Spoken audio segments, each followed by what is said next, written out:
I am that. Talks with Sri Nisargadatta Maharaj. A compilation by Sri Maurice Frydman. 16. Desirelessness. The highest bliss. Questioner: I have met many realized people, but never a liberated man. Have you come across a liberated man? Or does liberation mean, among other things, also abandoning the body? Maharaj, what do you mean by realization and liberation? Q. By realization I mean a wonderful experience of peace, goodness and beauty, when the world makes sense and there is an all-pervading unity of both substance and essence. While such experience does not last, it cannot be forgotten. It shines in the mind, both as memory and longing. I know what I am talking about, for I have had such experiences. By liberation I mean to be permanently in that wonderful state. What I am asking is whether liberation is compatible with the survival of the body. M. What is wrong with the body? Q. The body is so weak and short-lived. It creates needs and cravings. It limits one grievously. M. So what? Let the physical expressions be limited. But liberation is of the self and its false and self-imposed ideas. It is not contained in some particular experience, however glorious. Q. Does it last forever? M. All experience is time-bound. Whatever has a beginning must have an end. Q. So liberation, in my sense of the word, does not exist? M. On the contrary, one is always free. You are both conscious and free to be conscious. Nobody can take this away from you. Do you ever know yourself non-existing, or unconscious? Q. I may not remember, but that does not disprove my being occasionally unconscious. M. Why not turn away from the experience to the experiencer and realize the full import of the only true statement you can make? I am. Q. How is it done? M. There is no how here. Just keep in mind the feeling I am. Merge in it, till your mind and feeling become one. By repeated attempts you will stumble on the right balance of attention and affection, and your mind will be firmly established in the thought feeling I am. Whatever you think, say, or do, this sense of immutable and affectionate being remains as the ever-present background of the mind. Q. And you call it liberation? M. I call it normal. What is wrong with being, knowing and acting effortlessly and happily? Why consider it so unusual as to expect the immediate destruction of the body? What is wrong with the body that it should die? Correct your attitude to your body and leave it alone. Don't pamper. Don't torture. Just keep it going. Most of the time below the threshold of conscious attention. Q. The memory of my wonderful experiences haunts me. I want them back. M. Because you want them back, you cannot have them. The state of craving for anything blocks all deeper experience. Nothing of value can happen to a mind which knows exactly what it wants. For nothing the mind can visualize and want is of much value. Q. Then what is worth wanting? M. Want the best. the highest happiness, the greatest freedom. Desirelessness is the highest bliss. Q. Freedom from desire is not the freedom I want. I want the freedom to fulfill my longings. M. You are free to fulfill your longings. As a matter of fact, you are doing nothing else. Q. I try, but there are obstacles which leave me frustrated. Overcome them. I cannot. I am too weak. M. What makes you weak? What is weakness? Others fulfill their desires. Why don't you? Q. I must be lacking energy. M. What happened to your energy? Where did it go? Did you not scatter it over so many contradictory desires and pursuits? You don't have an infinite supply of energy. Q. Why not? M. Your aims are small and low. They do not call for more. Only God's energy is infinite, because he wants nothing for himself. Be like him and all your desires will be fulfilled. The higher your aims and vaster your desires, the more energy you will have for their fulfillment. Desire the good of all and the universe will work with you. But if you want your own pleasure, you must earn it the hard way. Before desiring, deserve. Q.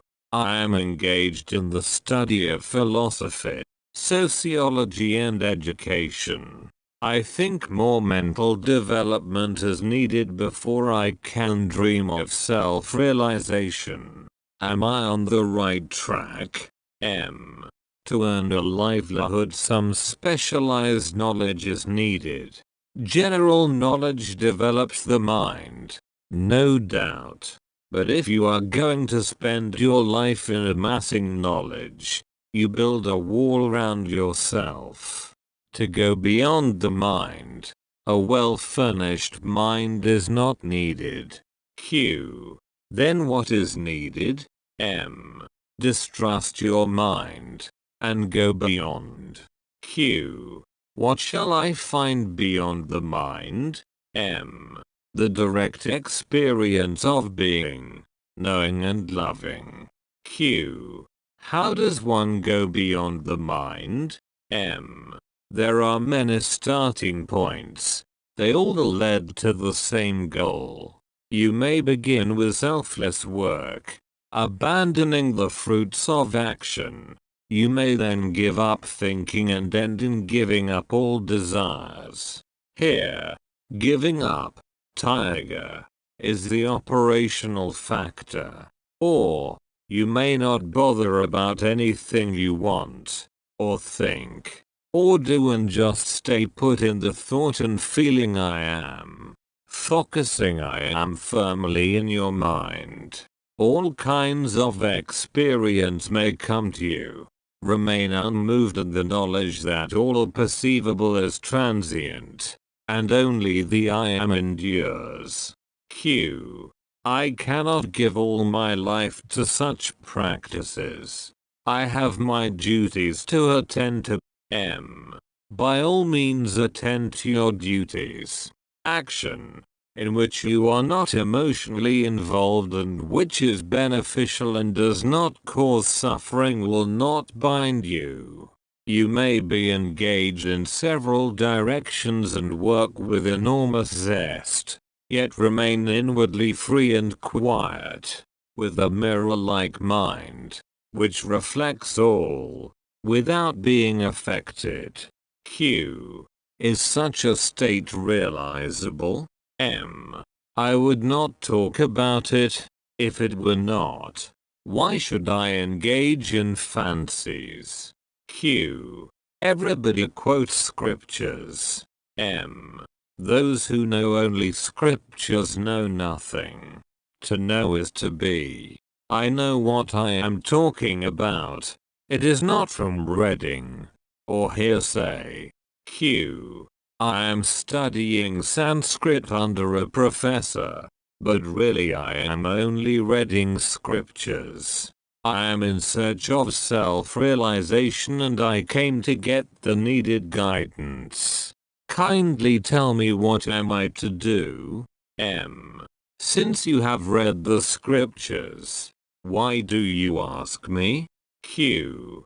The scriptures show the general directions, but the individual needs personal instructions.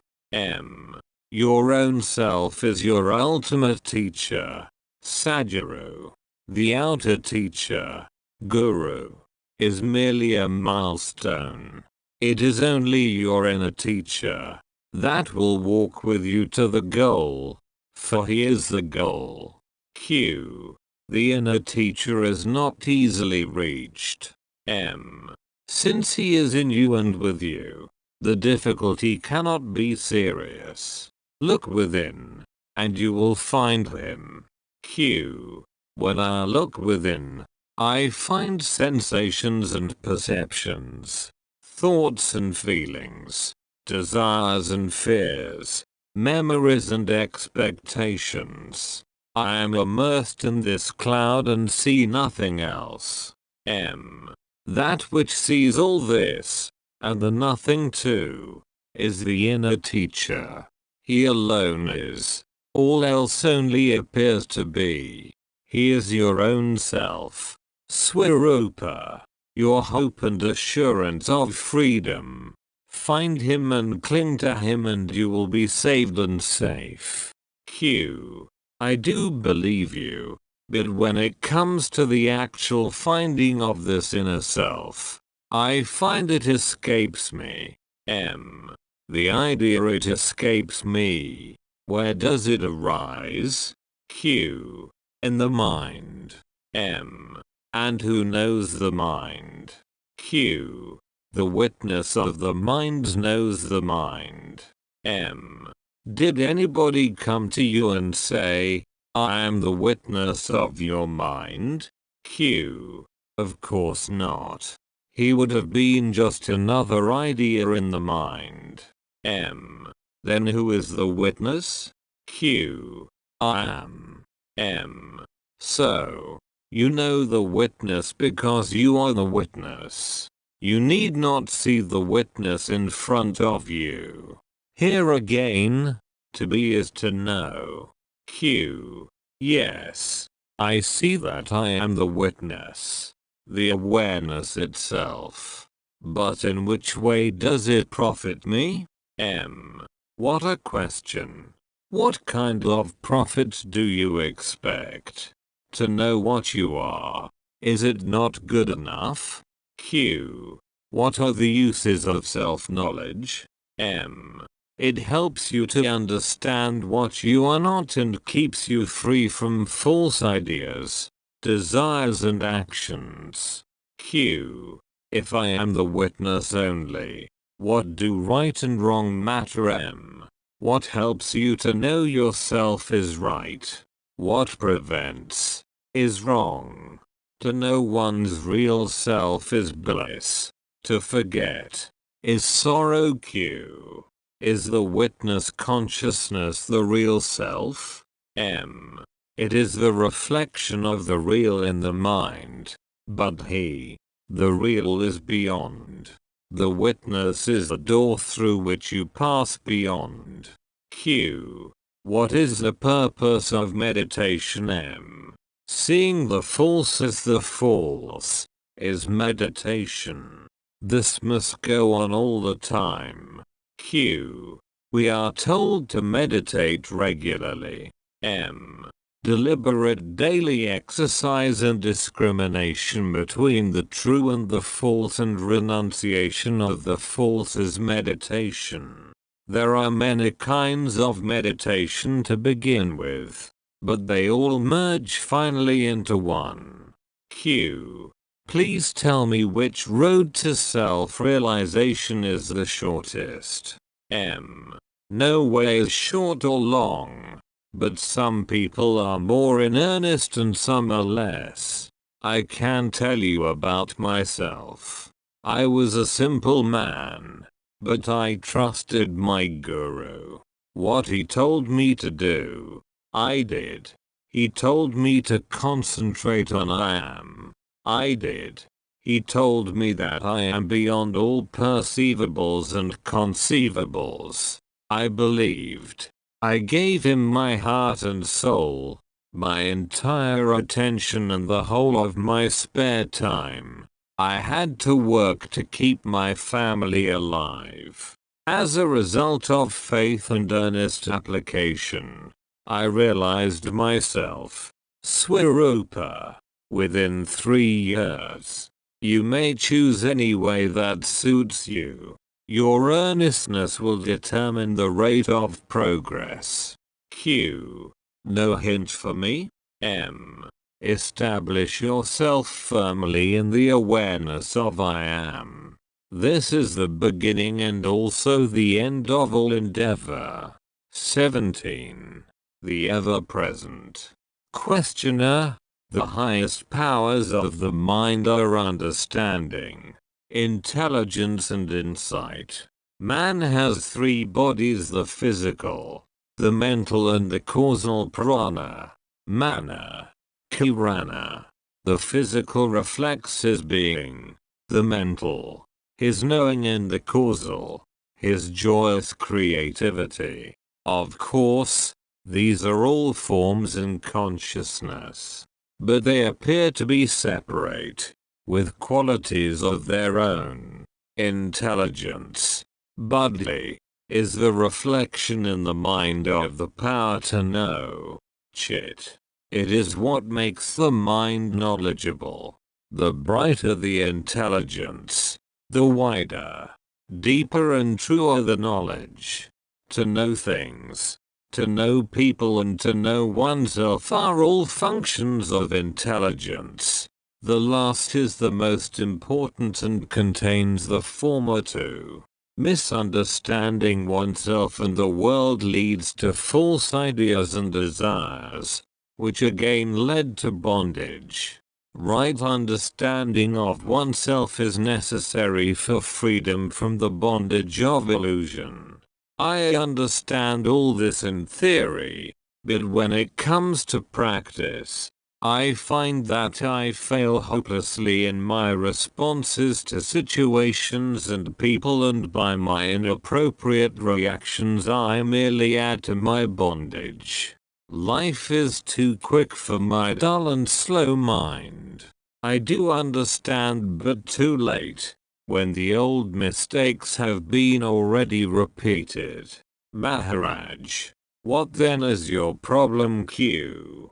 I need a response to life, not only intelligent, but also very quick. It cannot be quick unless it is perfectly spontaneous. How can I achieve such spontaneity? M.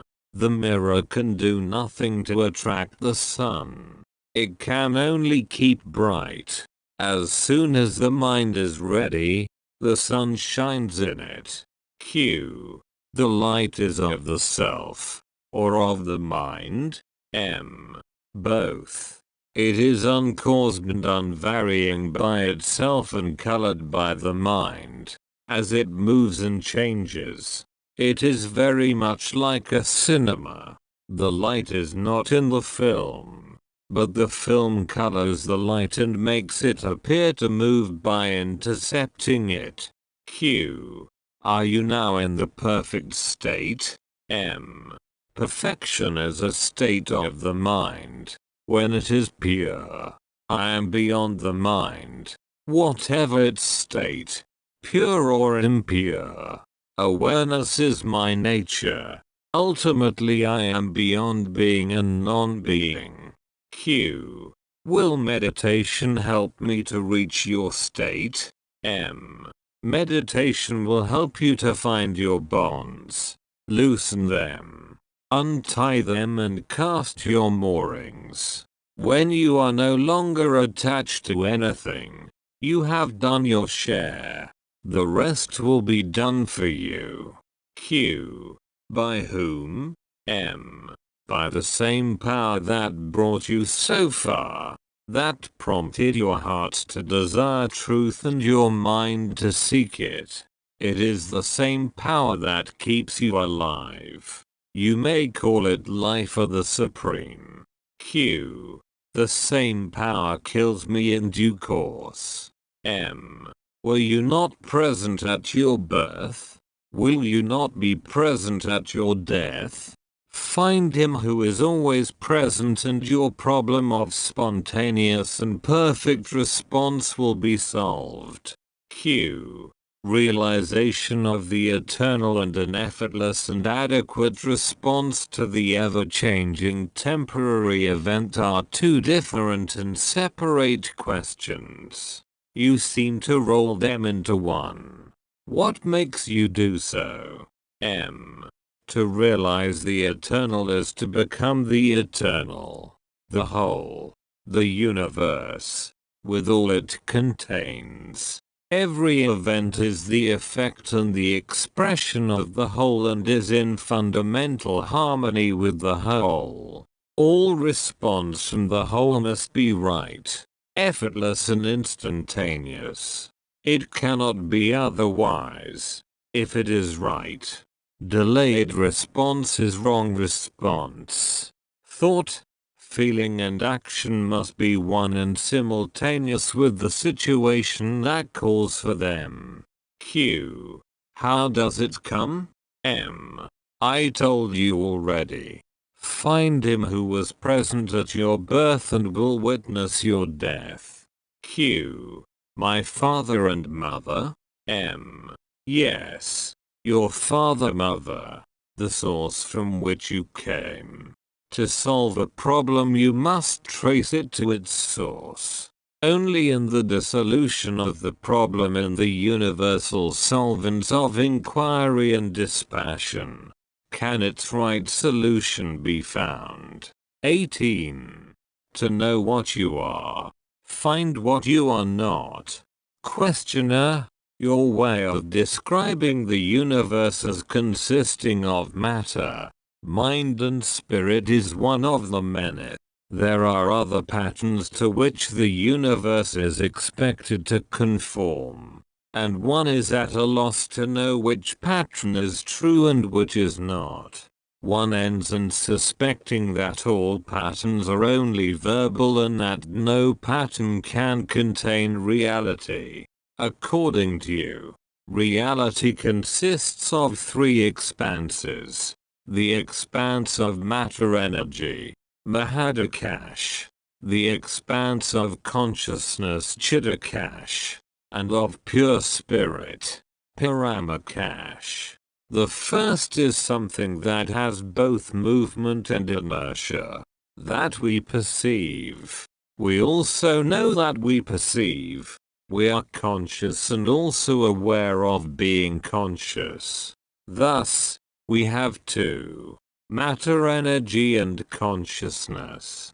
Matter seems to be in space while energy is always in time, being connected with change and measured by the rate of change. Consciousness seems to be somehow here and now, in a single point of time and space.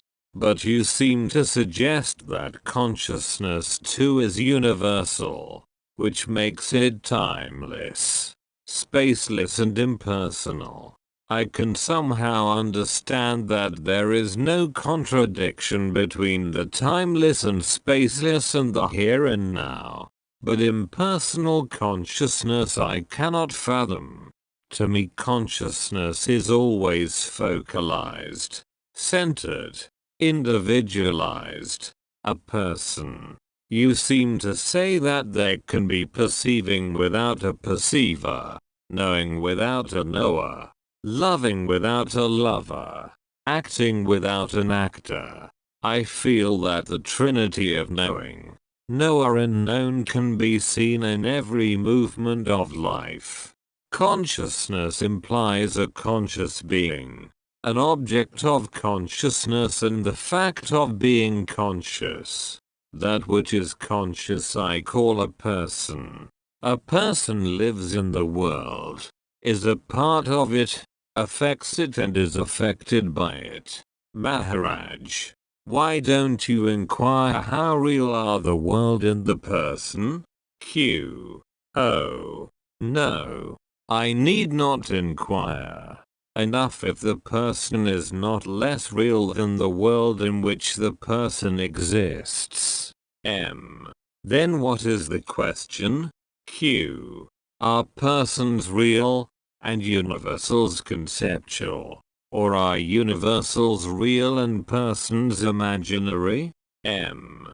Neither are real. Q.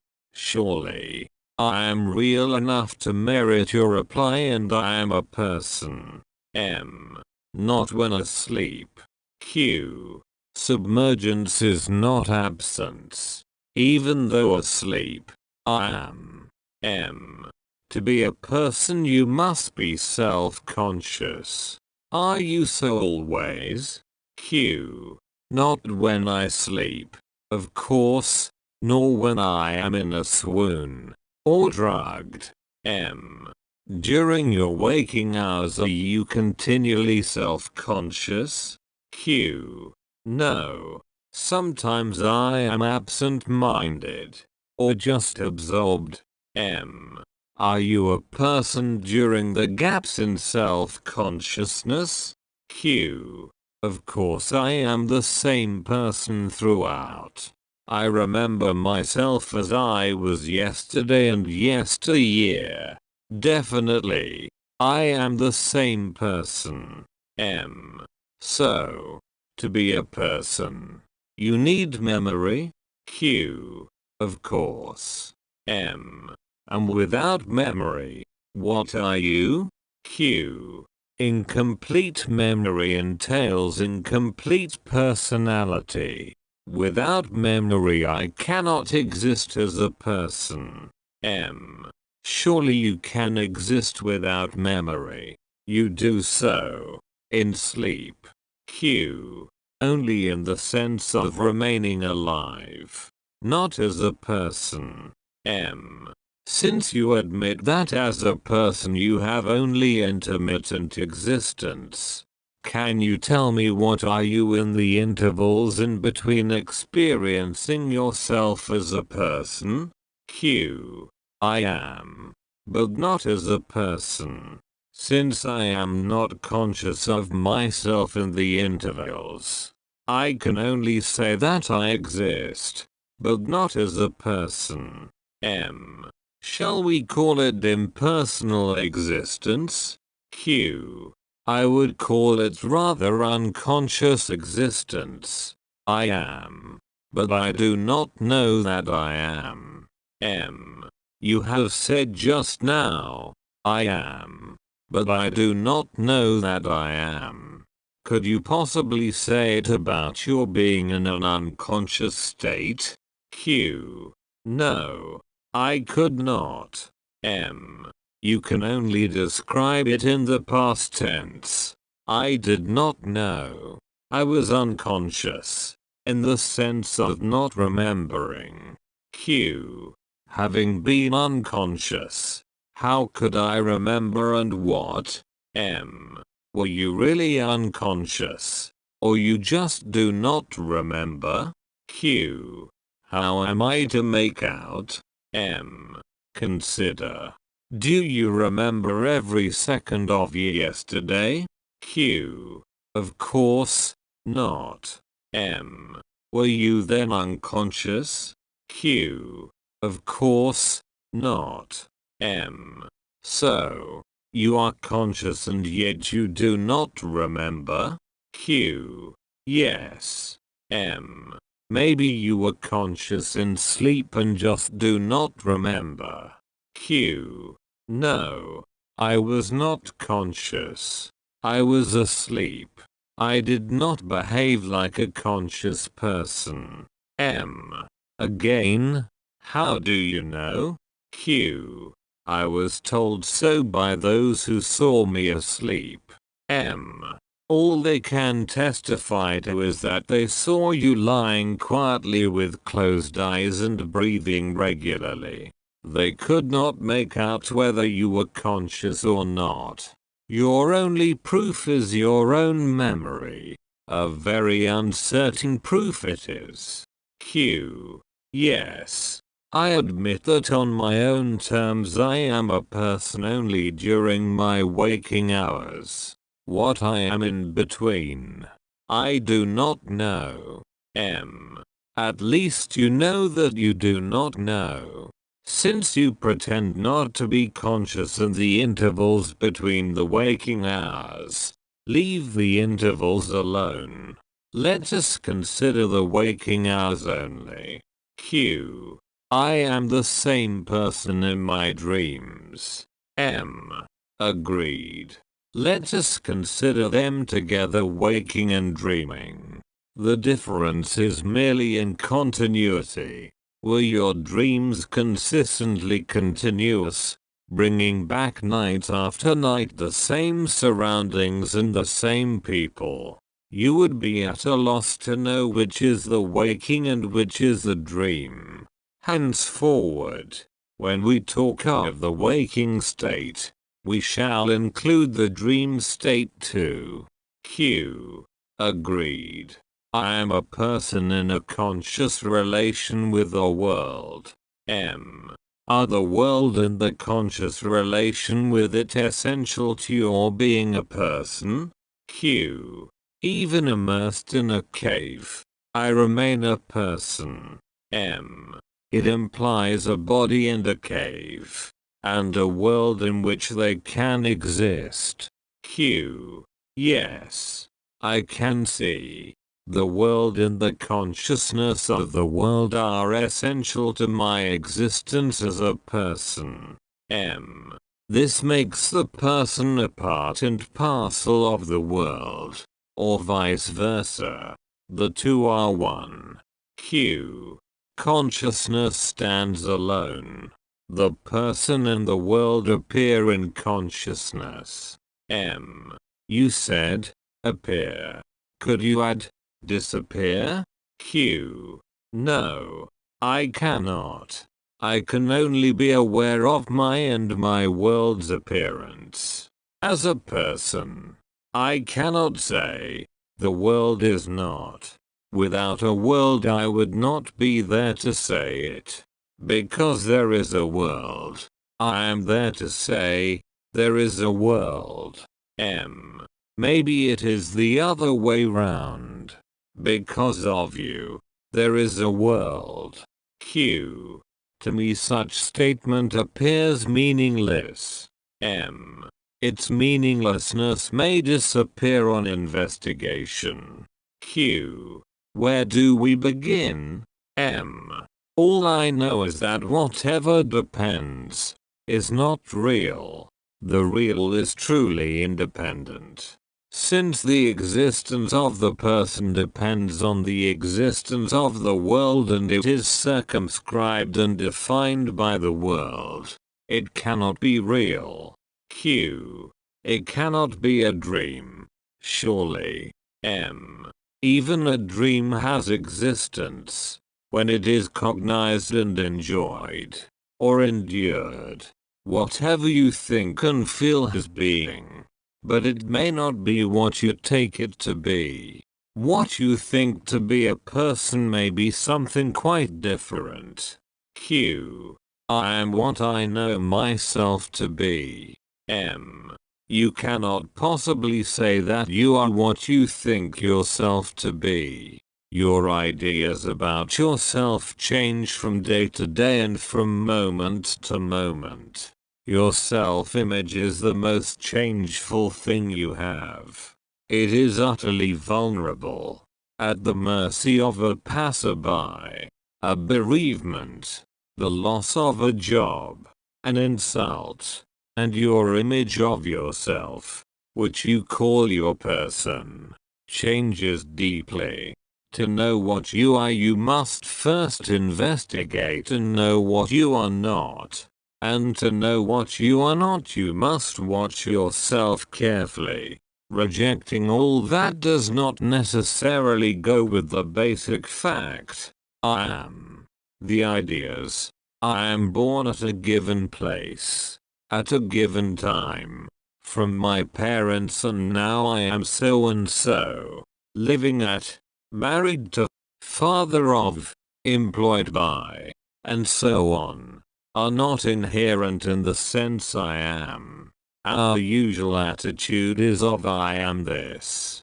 Separate consistently and perseveringly the I am from this or that, and try to feel what it means to be, just to be, without being this or that. All our habits go against it, and the task of fighting them is long and hard sometimes. But clear understanding helps a lot. The clearer you understand that on the level of the mind you can be described in negative terms only, the quicker you will come to the end of your search and realize your limitless being. 19. Reality lies in objectivity. Questioner: I am a painter and I earn by painting pictures. Has it any value from the spiritual point of view, Maharaj? When you paint, what do you think about? Q. When I paint, there is only the painting and myself. M. What are you doing there? Q. I paint. M.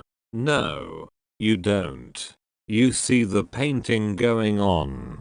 You are watching only. All else happens. Q. The picture is painting itself? Or is there some deeper me, or some God who is painting? M. Consciousness itself is the greatest painter. The entire world is a picture. Q. Who painted the picture of the world? M. The painter is in the picture. Q.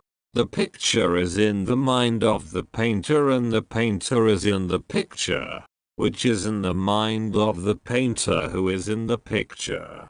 Is not this infinity of states and dimensions absurd? The moment we talk of picture in the mind, which itself is in the picture, we come to an endless succession of witnesses, the higher witness witnessing the lower. It is like standing between two mirrors and wondering at the crowd. M. Quite right. You alone and the double mirror are there. Between the two, your forms and names. Q. How do you look at the world? M. I see a painter painting a picture. The picture I call the world. The painter I call God. I am neither. I do not create, nor am I created. I contain all. Nothing contains me. Q. When I see a tree, a face, a sunset, the picture is perfect. When I close my eyes, the image in my mind is faint and hazy. If it is my mind that projects the picture, why need I open my eyes to see a lovely flower and with eyes closed I see it vaguely? M. It is because your outer eyes are better than your inner eyes. Your mind is all turned outward. As you learn to watch your mental world, you will find it even more colorful and perfect than what the body can provide. Of course, you will need some training. But why argue? You imagine that the picture must come from the painter who actually painted it. All the time you look for origins and causes. Causality is in the mind. Only memory gives the illusion of continuity, and repetitiveness creates the idea of causality. When things repeatedly happen together, we tend to see a causal link between them. It creates a mental habit. But a habit is not a necessity. Q. You have just said that the world is made by God. M. Remember that language is an instrument of the mind. It is made by the mind. for the mind. Once you admit a cause, then God is the ultimate cause in the world, the effect. They are different, but not separate. Q. People talk of seeing God. M. When you see the world, you see God. There is no seeing God apart from the world. Beyond the world, to see God is to be God. The light by which you see the world, which is God, is the tiny little spark. I am, apparently so small, yet the first and the last in every act of knowing and loving. Q. Must I see the world to see God? M. How else? No world, no God. Q. What remains? M. You remain as pure being. Q. And what becomes of the world and of God? M. Pure being. Avyakta. Q. Is it the same as the great expanse? Paramakash. M. You may call it so. Words do not matter, for they do not reach it. They turn back in utter negation. Q. How can I see the world as God? What does it mean to see the world as God? M. It is like entering a dark room. You see nothing. You may touch, but you do not see. No colors, no outlines. The window opens and the room is flooded with light. Colors and shapes come into being. The window is the giver of light, but not the source of it. The sun is the source. Similarly, matter is like the dark room, consciousness the window, flooding matter with sensations and perceptions. And the Supreme is the sun, the source both of matter and of light. The window may be closed or open. The sun shines all the time. It makes all the difference to the room, but none to the sun. Yet all this is secondary to the tiny little thing which is the I am. Without the I am there is nothing. All knowledge is about the I am. False ideas about this I am led to bondage. Right knowledge leads to freedom and happiness. Q. Is I am and there is the same? M. I am denotes the inner. There is the outer. Both are based on the sense of being. Q. Is it the same as the experience of existence? M. To exist means to be something, a thing, a feeling, a thought, an idea. All existence is particular. Only being is universal, in the sense that every being is compatible with every other being. Existence is clash. Being. Never. Existence means becoming. Change. Birth and death and birth again, while in being there is silent peace. Q. If I create the world, why have I made it bad? M. Everyone lives in his own world. Not all the worlds are equally good or bad. Q. What determines the difference? M. The mind that projects the world, colors it its own way. When you meet a man, he is a stranger. When you marry him, he becomes your own self. When you quarrel, he becomes your enemy. It is your mind's attitude that determines what he is to you. Q. I can see that my world is subjective. Does it make it also illusory? M. It is illusory as long as it is subjective, and to that extent only. Reality lies in objectivity. Q. What does objectivity mean? You said the world is subjective and now you talk of objectivity. Is not everything subjective? M. Everything is subjective, but the real is objective. Q. In what sense? M. It does not depend on memories and expectations, desires and fears, likes and dislikes. All is seen as it is. Q. Is it what you call the fourth state? Turiya? M. Call it as you like. It is solid, steady, changeless, beginningless and endless, ever new, ever fresh. Q. How is it reached? M.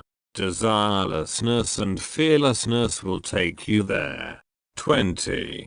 The Supreme is beyond all. Questioner, you say, reality is one. Oneness, unity, is the attribute of the person. Is then reality a person, with the universe as its body? Maharaj, whatever you may say will be both true and false.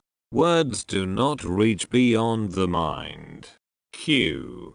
I am just trying to understand. You are telling us of the person, the self and the supreme. Vyakti, Vyakta, Avyakta, the light of pure awareness prajna, focused as I am in the self, Jivatma, as consciousness Chetana, illumines the mind, Antakarana, and as life prana vitalizes the body Deha. All this is fine as far as the words go.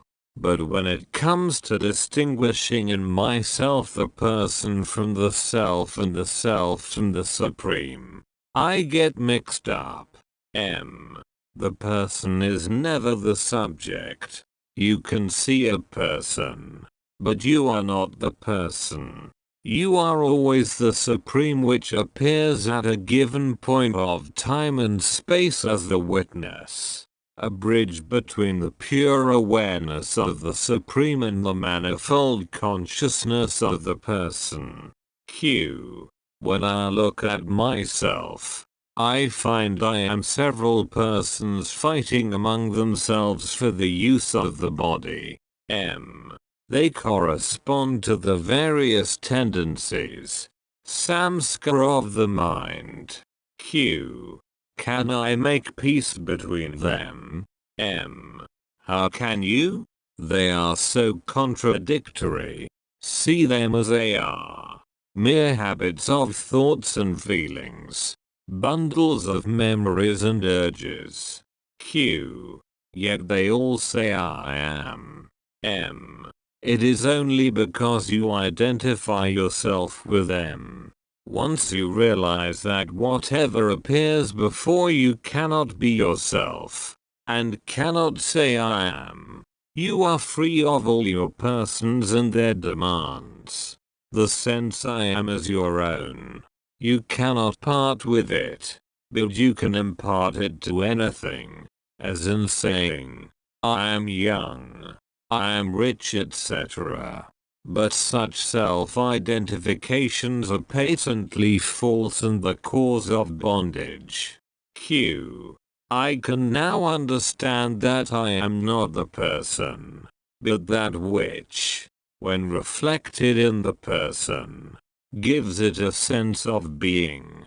Now, about the Supreme, in what way do I know myself as the Supreme? M. The source of consciousness cannot be an object in consciousness. To know the source is to be the source. When you realize that you are not the person, but the pure and calm witness, and that fearless awareness is your very being, you are the being. It is the source, the inexhaustible possibility. Q. Are there many sources or one for all? M. It depends how you look at it, from which end. The objects in the world are many, but the eye that sees them is one. The higher always appears as one to the lower and the lower as many to the higher. Q. Shapes and names are all of one and the same God M. Again, it all depends on how you look at it. On the verbal level, everything is relative. Absolute should be experienced, not discussed. Q.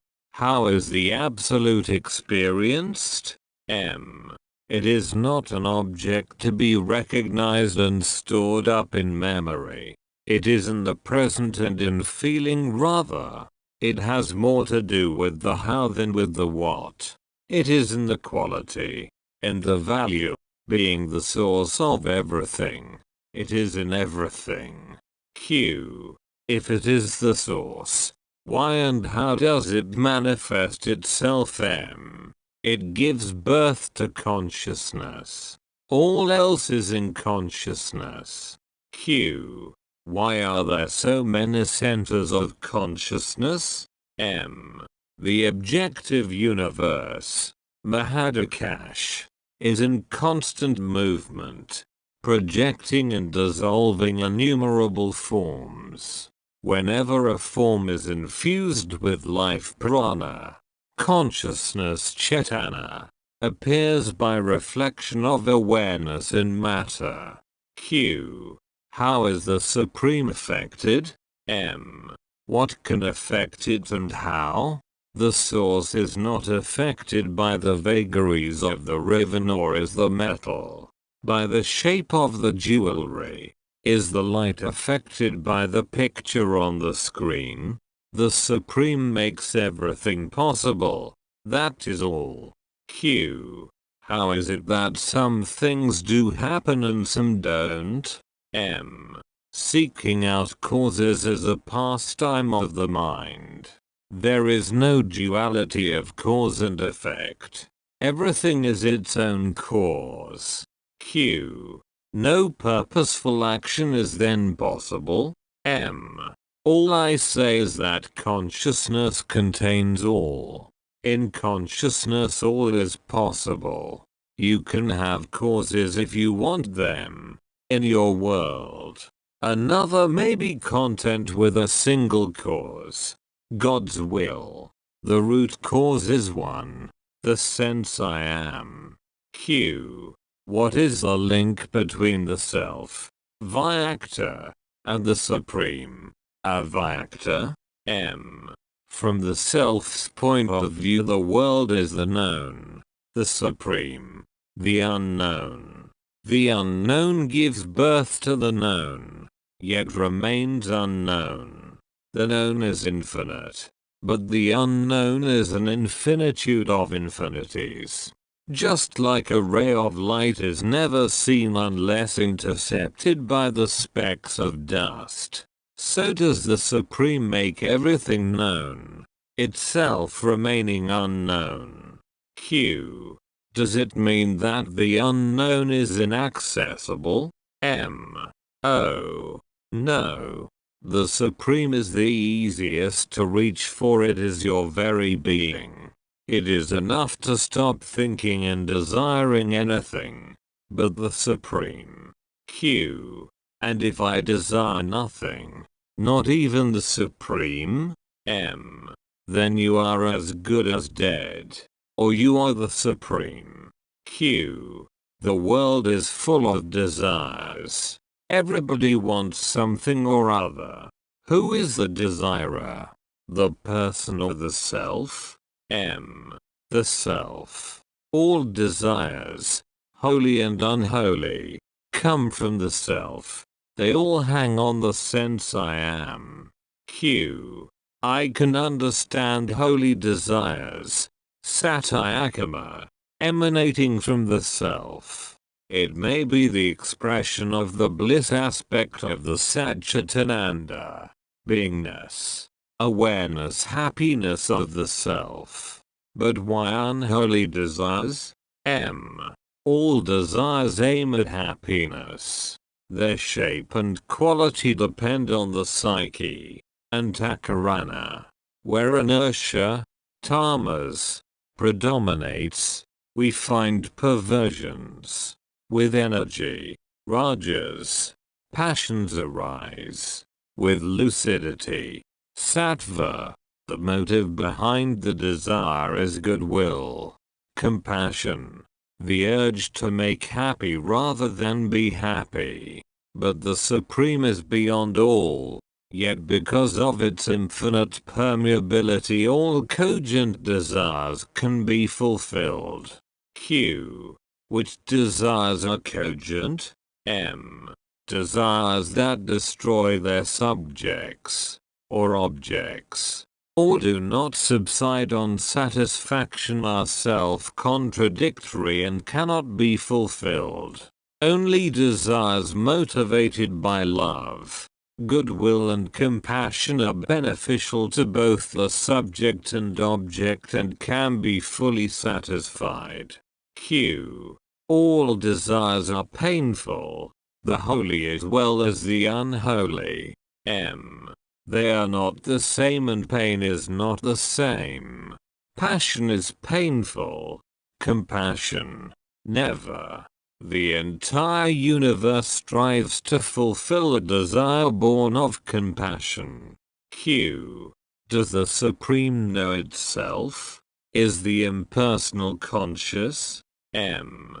The source of all has all. Whatever flows from it must be there already in seed form. And as a seed is the last of innumerable seeds, and contains the experience and the promise of numberless forests, so does the unknown contain all that was, or could have been and all that shall or would be. The entire field of becoming is open and accessible. Past and future coexist in the eternal now. Q. Are you living in the supreme unknown? M. Where else? Q. What makes you say so? M. No desire ever arises in my mind. Q. Are you then unconscious? M. Of course not. I am fully conscious. But since no desire or fear enters my mind, there is perfect silence. Q. Who knows the silence? M. Silence knows itself. It is the silence of the silent mind, when passions and desires are silenced. Q. Do you experience desires occasionally? M. Desires are just waves in the mind. You know a wave when you see one. A desire is just a thing among many. I feel no urge to satisfy it. No action needs be taken on it. Freedom from desire means this.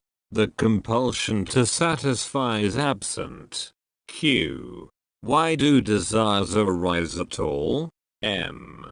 Because you imagine that you were born, and that you will die if you do not take care of your body. Desire for embodied existence is the root cause of trouble. Q. Yet, so many of us get into bodies. Surely it cannot be some error of judgment. There must be a purpose. What could it be? M. To know itself, the self must be faced with its opposite, the not self. Desire leads to experience. Experience leads to discrimination, detachment, self-knowledge, liberation. And what is liberation after all? To know that you are beyond birth and death. By forgetting who you are and imagining yourself a mortal creature, you created so much trouble for yourself that you have to wake up, like from a bad dream. Inquiry also wakes you up. You need not wait for suffering. Inquiry into happiness is better, for the mind is in harmony and peace. Q. Who exactly is the ultimate experiencer? The self or the unknown? M. The self, of course. Q. Then why introduce the notion of the supreme unknown? M. To explain the self. Q. But is there anything beyond the self? M. Outside the self there is nothing. All is one and all is contained in I am. In the waking and dream states it is the person. In deep sleep and turiya it is the self. Beyond the alert intentness of turiya lies the great, silent peace of the Supreme. But in fact all is one in essence and related in appearance. In ignorance the seer becomes the seen, and in wisdom he is the seeing. But why be concerned with the Supreme? Know the knowers and all will be known. 21. Who am I? Questioner. We are advised to worship reality personified as God, or as the perfect man. We are told not to attempt the worship of the Absolute, as it is much too difficult for a brain-centered consciousness. Maharaj. Truth is simple and open to all. Why do you complicate? Truth is loving and lovable. It includes all, accepts all, purifies all. It is untruth that is difficult and a source of trouble. It always wants, expects, demands. Being false, it is empty, always in search of confirmation and reassurance. It is afraid of and avoids inquiry. It identifies itself with any support, however weak and momentary. Whatever it gets, it loses and asks for more. Therefore put no faith in the conscious. Nothing you can see, feel, or think is so. Even sin and virtue, merit and demerit are not what they appear. Usually the bad and the good are a matter of convention and custom and are shunned or welcomed, according to how the words are used. Q. Are there not good desires and bad, high desires and low? M. All desires are bad, but some are worse than others. Pursue any desire. It will always give you trouble. Q. Even the desire to be free of desire? M. Why desire at all? Desiring a state of freedom from desire will not set you free. Nothing can set you free, because you are free. See yourself with desireless clarity. That is all. Q. It takes time to know oneself. M. How can time help you? Time is a succession of moments. Each moment appears out of nothing and disappears into nothing, never to reappear. How can you build on something so fleeting? Q. What is permanent? M. Look to yourself for the permanent. Dive deep within and find what is real in you. Q. How to look for myself?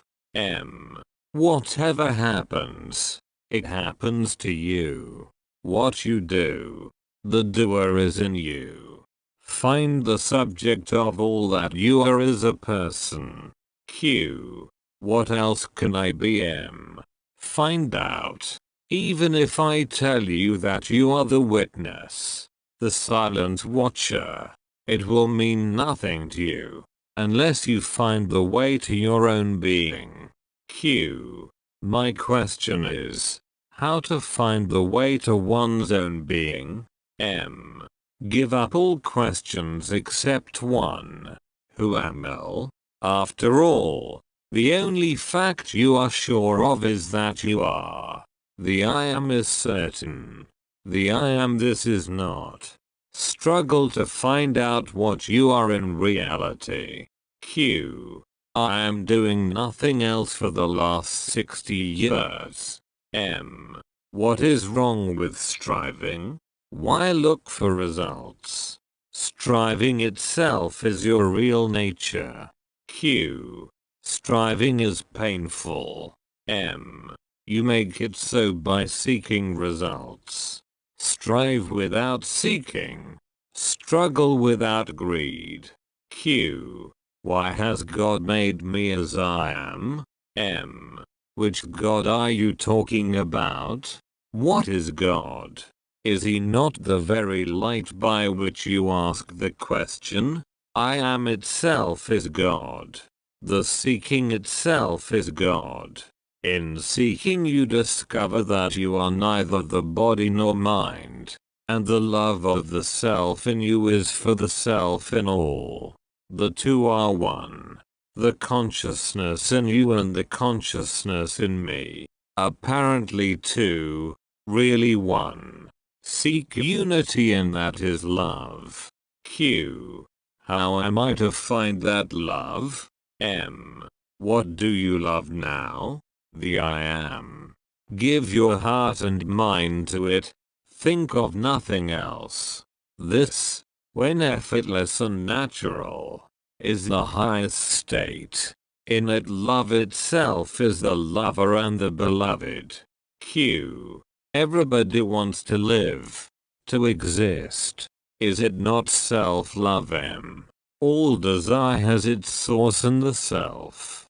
It is all a matter of choosing the right desire. Q. What is right and what is wrong varies with habit and custom. Standards vary with societies. M. Discard all traditional standards. Leave them to the hypocrites. Only what liberates you from desire and fear and wrong ideas is good. As long as you worry about sin and virtue, you will have no peace. Q. I grant that sin and virtue are social norms. But there may be also spiritual sins and virtues. I mean by spiritual the absolute. Is there such a thing as absolute sin or absolute virtue? M. Sin and virtue refer to a person only. Without a sinful or virtuous person, what is sin or virtue? At the level of the absolute there are no persons. The ocean of pure awareness is neither virtuous nor sinful. Sin and virtue are invariably relative. Q. Can I do away with such unnecessary notions? M. Not as long as you think yourself to be a person. Q. By what sign shall I know that I am beyond sin and virtue? M. By being free from all desire and fear, from the very idea of being a person. To nourish the ideas, I am a sinner, I am not a sinner, is sin. To identify oneself with a particular is all the sin there is. The impersonal is real. The personal appears and disappears. I am is the impersonal being. I am this is the person. The person is relative and the pure being, fundamental. Q. Surely pure being is not unconscious, nor is it devoid of discrimination. How can it be beyond sin and virtue? Just tell us, please. Has it intelligence or not? M. All these questions arise from your believing yourself to be a person. Go beyond the personal and see. Q. What exactly do you mean when you ask me to stop being a person? M. I do not ask you to stop being. That you cannot. I ask you only to stop imagining that you were born, have parents, are a body, will die and so on. Just try, make a beginning. It is not as hard as you think. Q. To think oneself as the personal is the sin of the impersonal. M. Again the personal point of view. Why do you insist on polluting the impersonal with your ideas of sin and virtue? It just does not apply. The impersonal cannot be described in terms of good and bad. It is being, wisdom, love, all absolute. Where is the scope for sin there? And virtue is only the opposite of sin. Q. We talk of divine virtue. M. True virtue is divine nature. Swarupa. What you are really is your virtue.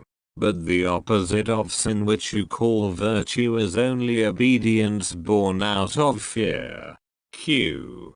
Then why all effort at being good? M. It keeps you on the move. You go on and on till you find God. Then God takes you into himself and makes you as he is. Q. The same action is considered natural at one point and a sin at another. What makes it sinful? M. Whatever you do against your better knowledge is sin. Q. Knowledge depends on memory. M. Remembering yourself is virtue. Forgetting yourself is sin. It all boils down to the mental or psychological link between the spirit and matter. We may call the link psyche, antakarana. When the psyche is raw, undeveloped, quite primitive, it is subject to gross illusions. As it grows in breadth and sensitivity, it becomes a perfect link between pure matter and pure spirit and gives meaning to matter and expression to spirit. There is the material world, Mahadakash, and the spiritual, Paramakash. Between lies the universal mind, Chidakash, which is also the universal heart, Pramakash. It is wise love that makes the two one. Q. Some people are stupid. Some are intelligent. The difference is in their psyche. The ripe ones had more experience behind them. Just like a child grows by eating and drinking, sleeping and playing, so is man's psyche shaped by all he thinks and feels and does, until it is perfect enough to serve as a bridge between the spirit and the body, as a bridge permits the traffic between the banks. So does the psyche bring together the source and its expression. M. Call it love. The bridge is love. Q. Ultimately all is experience. Whatever we think, feel, do is experience. Behind it is the experiencer. So all we know consists of these two, the experiencer and the experience. But the two are really one. The experiencer alone is the experience. Still, the experiencer takes the experience to be outside. In the same way the spirit and the body are one. They only appear as two. M. To the spirit there is no second. Q. To whom then does the second appear? It seems to me that duality is an illusion induced by the imperfection of the psyche. When the psyche is perfect, duality is no longer seen. M. You have said it. Q.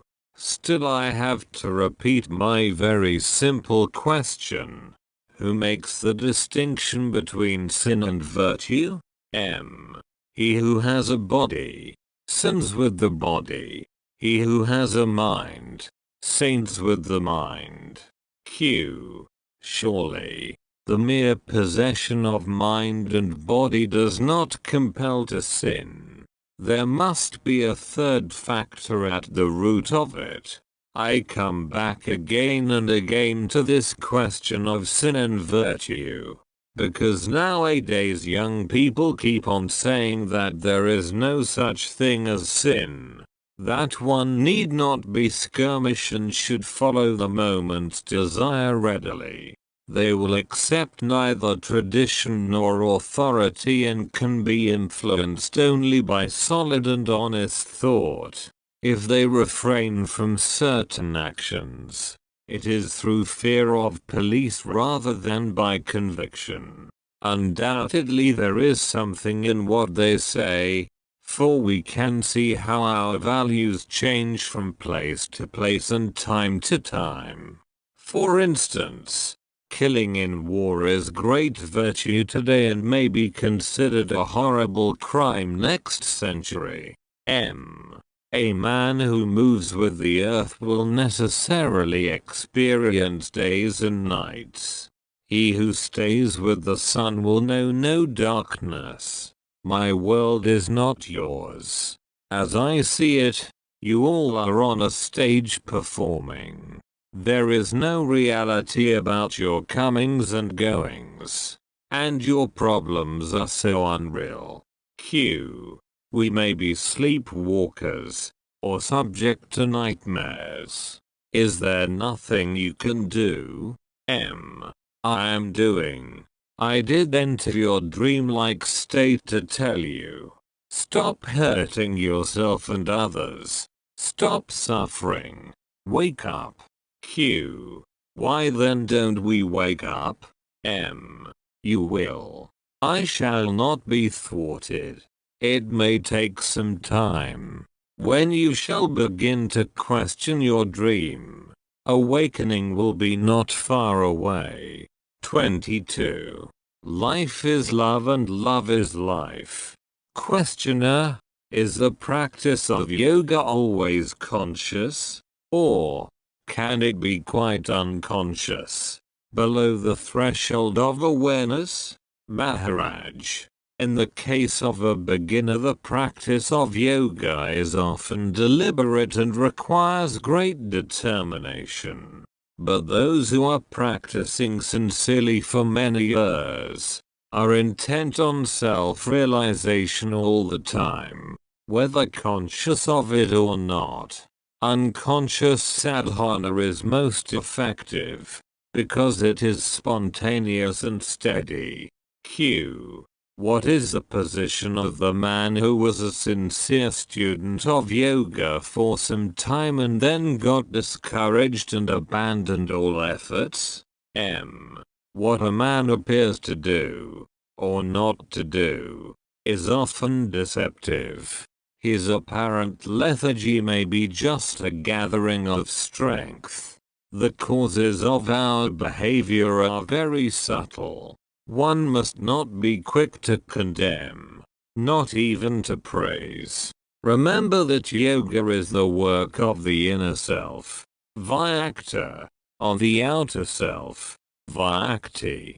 All that the outer does is merely in response to the inner.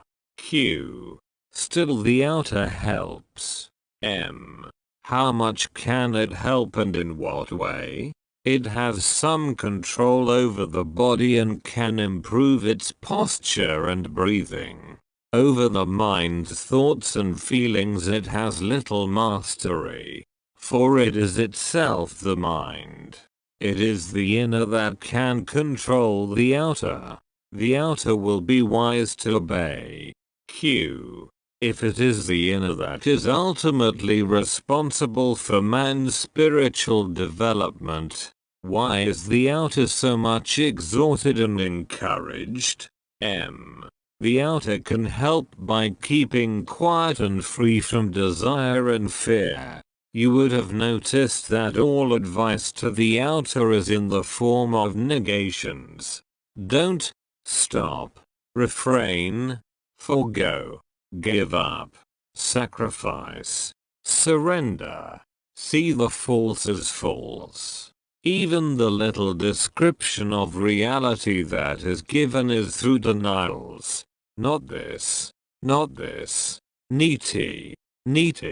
All positives belong to the inner self, as all absolutes, to reality. Q. How are we to distinguish the inner from the outer in actual experience? M. The inner is the source of inspiration. The outer is moved by memory. The source is untraceable, while all memory begins somewhere. Thus the outer is always determined, while the inner cannot be held in words. The mistake of students consists in their imagining the inner to be something to get hold of, and forgetting that all perceivables are transient and, therefore, unreal. Only that which makes perception possible, call it life or Brahman, or what you like, is real. Q. Must life have a body for its self-expression? M. The body seeks to live. It is not life that needs the body. It is the body that needs life. Q. Does life do it deliberately? M. Does love act deliberately? Yes and no. Life is love and love is life. What keeps the body together but love? What is desire but love of the self? What is fear but the urge to protect? And what is knowledge but the love of truth? The means and forms may be wrong, but the motive behind is always love. Love of the me and the mine. The me and the mine may be small, or may explode and embrace the universe, but love remains. Q. The repetition of the name of God is very common in India. Is there any virtue in it? M. When you know the name of a thing, or a person, you can find it easily. By calling God by his name you make him come to you. Q. In what shape does he come? M. According to your expectations. If you happen to be unlucky and some saintly soul gives you a mantra for good luck and you repeat it with faith and devotion, your bad luck is bound to turn. Steady faith is stronger than destiny. Destiny is the result of causes, mostly accidental, and is therefore loosely woven. Confidence and good hope will overcome it easily. Q. When a mantra is chanted, what exactly happens? M. The sound of mantra creates the shape which will embody the self. The self can embody any shape, and operate through it. After all, the self is expressing itself in action. And a mantra is primarily energy in action. It acts on you. It acts on your surroundings. Q. The mantra is traditional. Must it be so? M. Since time immemorial, a link was created between certain words and corresponding energies and reinforced by numberless repetitions. It is just like a road to walk on. It is an easy way. Only faith is needed. You trust the road to take you to your destination. Q. In Europe there is no tradition of a mantra, except in some contemplative orders. Of what use is it to a modern young Westerner? M. None. Unless he is very much attracted. For him the right procedure is to adhere to the thought that he is the ground of all knowledge, the immutable and perennial awareness of all that happens to the senses in the mind. If he keeps it in mind all the time, aware and alert, he is bound to break the bounds of non-awareness and emerge into pure life. Light and love. The idea, I am the witness only, will purify the body and the mind and open the eye of wisdom. Then man goes beyond illusion and his heart is free of all desires. Just like ice turns to water and water to vapor, and vapor dissolves in air and disappears in space, so does the body dissolve into pure awareness Chittakash, then into pure being, Paramakash, which is beyond all existence and non-existence. Q. The realized man eats, drinks and sleeps. What makes him do so? M. The same power that moves the universe moves him too. Q. All are moved by the same power. What is the difference? M. This only. The realized man knows what others merely hear, but don't experience. Intellectually they may seem convinced, but in action they betray their bondage, while the realized man is always right. Q. Everybody says I am. The realized man too says I am. Where is the difference? M. The difference is in the meaning attached to the words I am. With the realized man the experience, I am the world. The world is mine is supremely valid. He thinks, feels and acts integrally and in unity with all that lives. He may not even know the theory and practice of self-realization, and be born and bred free of religious and metaphysical notions. But there will not be the least flaw in his understanding and compassion. Q. I may come across a beggar, naked and hungry, and ask him, who are you? He may answer, I am the Supreme Self. Well, I say, suffice, you are the Supreme. Change your present state. What will he do? M. He will ask you, which state? What is there that needs changing? What is wrong with me? Q. Why should he answer so? M. Because he is no longer bound by appearances. He does not identify himself with the name and shape. He uses memory, but memory cannot use him. Q. Is not all knowledge based on memory? M. Lower knowledge, yes. Higher knowledge, knowledge of reality, is inherent in man's true nature. Q. Can I say that I am not what I am conscious of, nor am I consciousness itself? M. As long as you are a seeker, better cling to the idea that you are pure consciousness, free from all content. To go beyond consciousness is the supreme state. Q. The desire for realization. Does it originate in consciousness or beyond? M. In consciousness, of course. All desire is born from memory and is within the realm of consciousness. What is beyond is clear of all striving.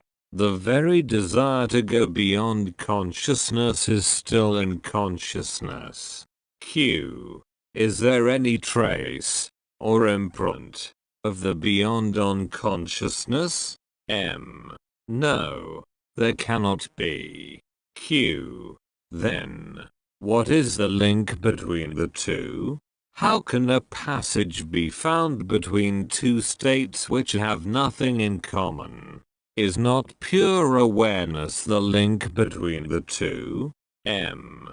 Even pure awareness is a form of consciousness. Q.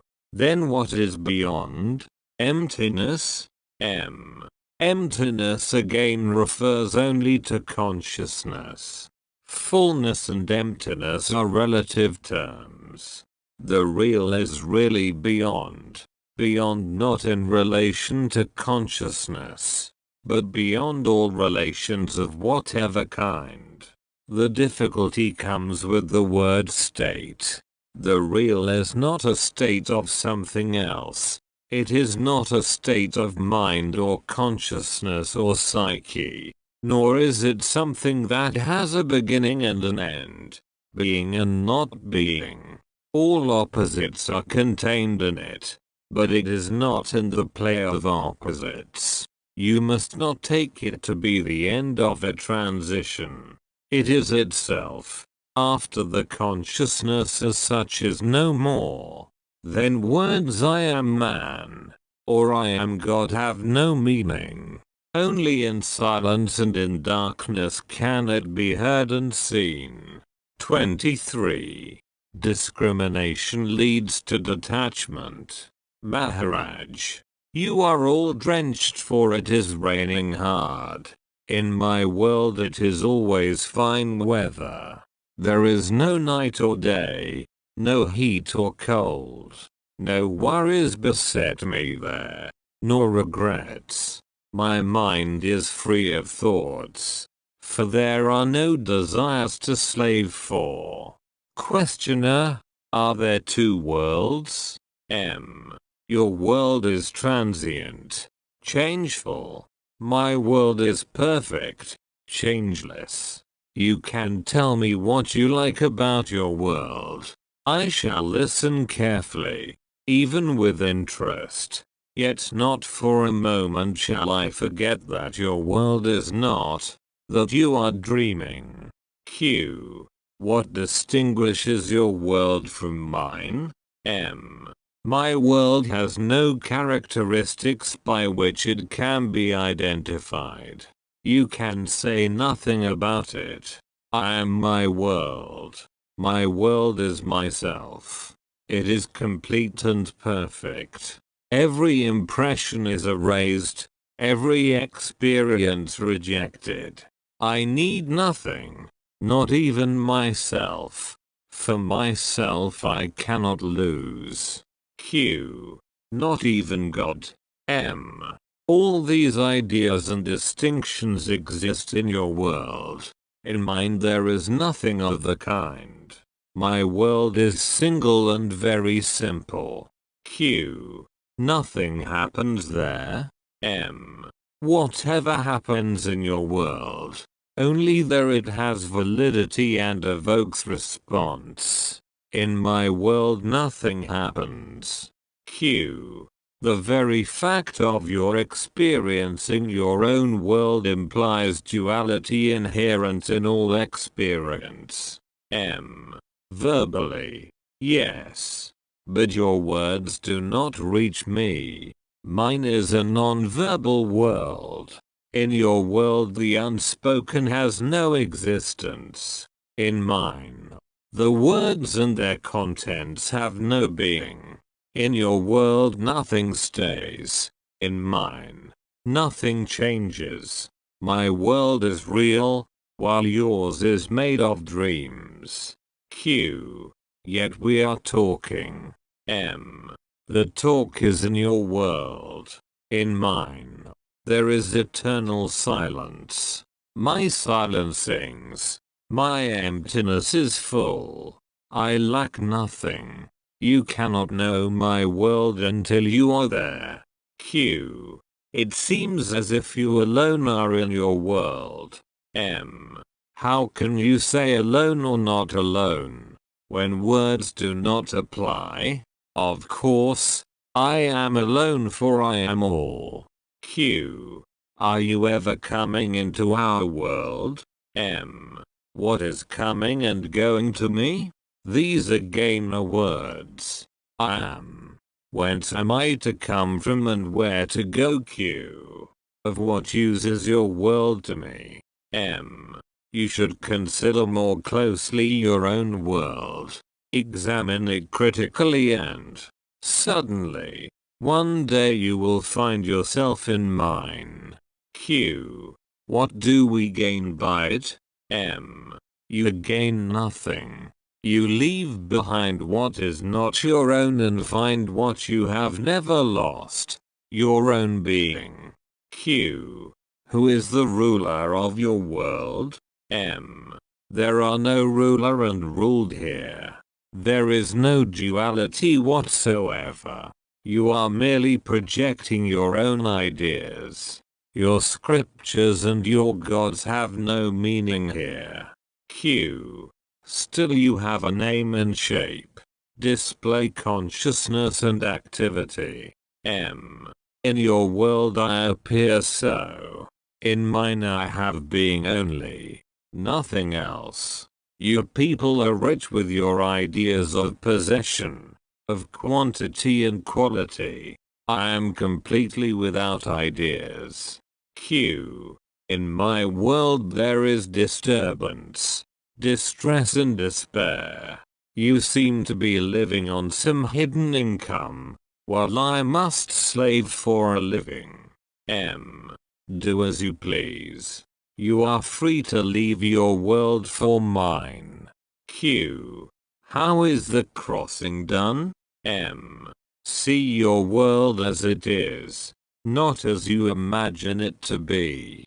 Discrimination will lead to detachment. Detachment will ensure right action. Right action will build the inner bridge to your real being. Action is a proof of earnestness. Do what you are told diligently and faithfully and all obstacles will dissolve. Q. Are you happy? M. In your world I would be most miserable. To wake up, to eat, to talk, to sleep again, what a bother. Q. So you do not want to live even? M. To live, to die.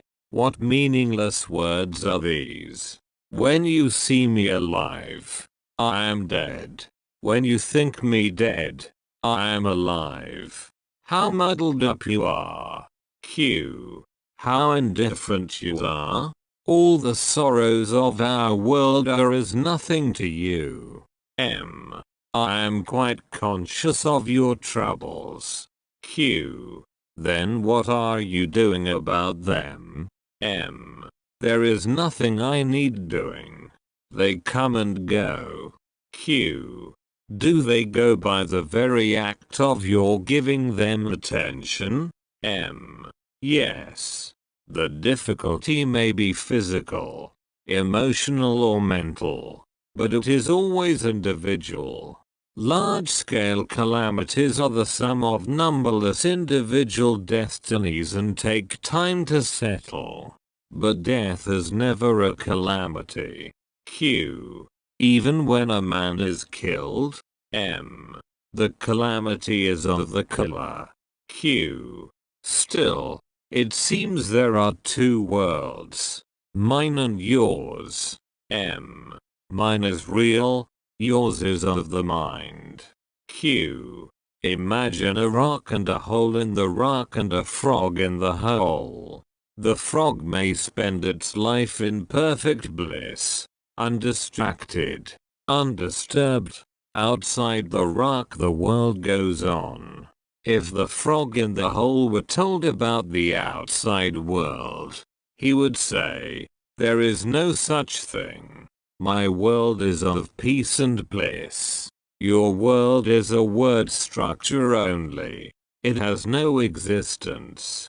It is the same with you.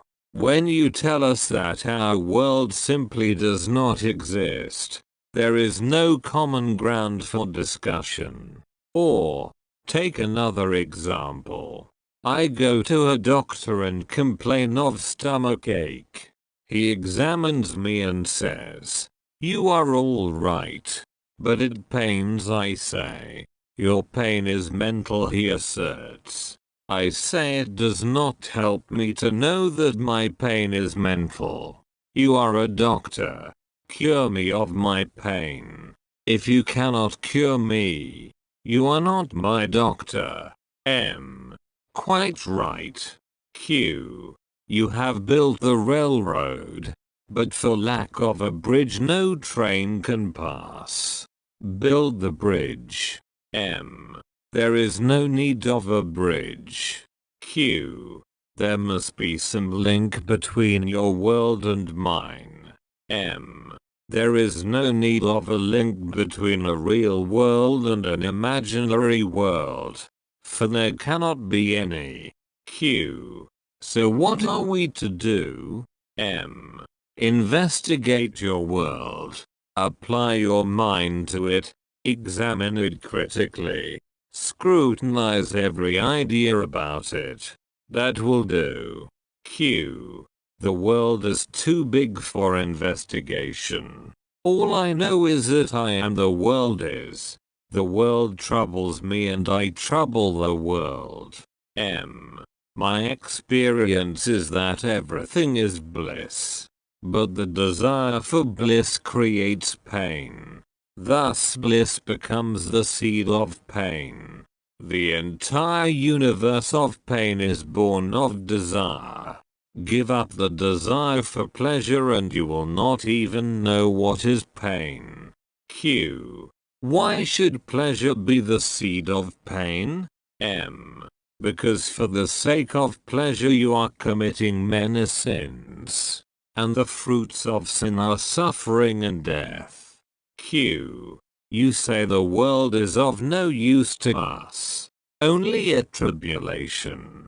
I feel it cannot be so. God is not such a fool.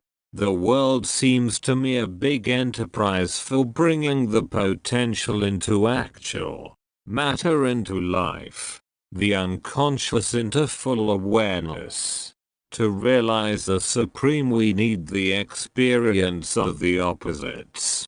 Just as for building a temple we need stone and mortar, wood and iron, glass and tiles. So for making a man into a divine sage, a master of life and death, one needs the material of every experience. As a woman goes to the market, buys provisions of every sort, comes home, cooks, bakes and feeds her lord. So we bake ourselves nicely in the fire of life and feed our God. M. Well, if you think so, act on it. Feed your God. By all means. Q. A child goes to school and learns many things, which will be of no use to it later. But in the course of learning it grows. So do we pass through experiences without number and forget them all. But in the meantime we grow all the time. And what is a Jnani but a man with a genius for reality? This world of mine cannot be an accident. It makes sense. There must be a plan behind it. My God has a plan. M. If the world is false, then the plan and its creator are also false. Q. Again, you deny the world. There is no bridge between us. M. There is no need of a bridge. Your mistake lies in your belief that you are born. You were never born nor will you ever die. But you believe that you were born at a certain date and place and that a particular body is your own. Q. The world is. I am. These are facts. M. Why do you worry about the world before taking care of yourself? You want to save the world, don't you? Can you save the world before saving yourself? And what means being saved? Saved from what? From illusion. Salvation is to see things as they are. I really do not see myself related to anybody and anything. Not even to herself. Whatever that self may be. I remain forever. Undefined. I am. Within and beyond. Intimate and unapproachable. Q. How did you come to it? M. By my trust in my guru. He told me you alone are and I did not doubt him. I was merely puzzling over it, until I realized that it is absolutely true. Q. Conviction by repetition. M. By self-realization.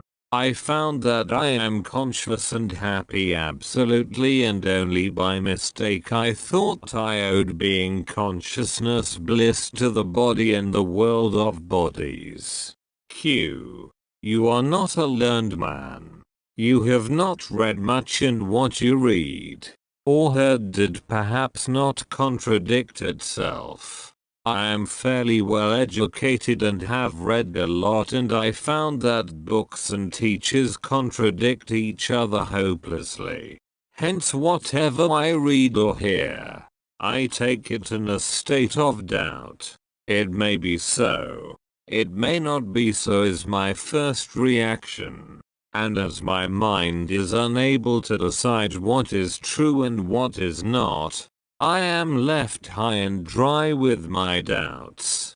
In yoga, a doubting mind is at a tremendous disadvantage. I am glad to hear it, but my guru too taught me to doubt everything and absolutely. He said, deny existence to everything except yourself. Through desire you have created the world with its pains and pleasures. Q. Must it be also painful? M. What else? By its very nature pleasure is limited and transitory. Out of pain desire is born. In pain it seeks fulfillment, and it ends in the pain of frustration and despair. Pain is the background of pleasure. All seeking of pleasure is born in pain and ends in pain. Q. All you say is clear to me, but when some physical or mental trouble comes, my mind goes dull and gray, or seeks frantically for relief. M. What does it matter? It is the mind that is dull or restless, not you. Look, all kinds of things happen in this room. Do I cause them to happen? They just happen. So it is with you. The role of destiny unfolds itself and actualizes the inevitable. You cannot change the course of events, but you can change your attitude, and what really matters is the attitude and not the bare event. The world is the abode of desires and fears. You cannot find peace in it. For peace you must go beyond the world. The root cause of the world is self-love. Because of it we seek pleasure and avoid pain.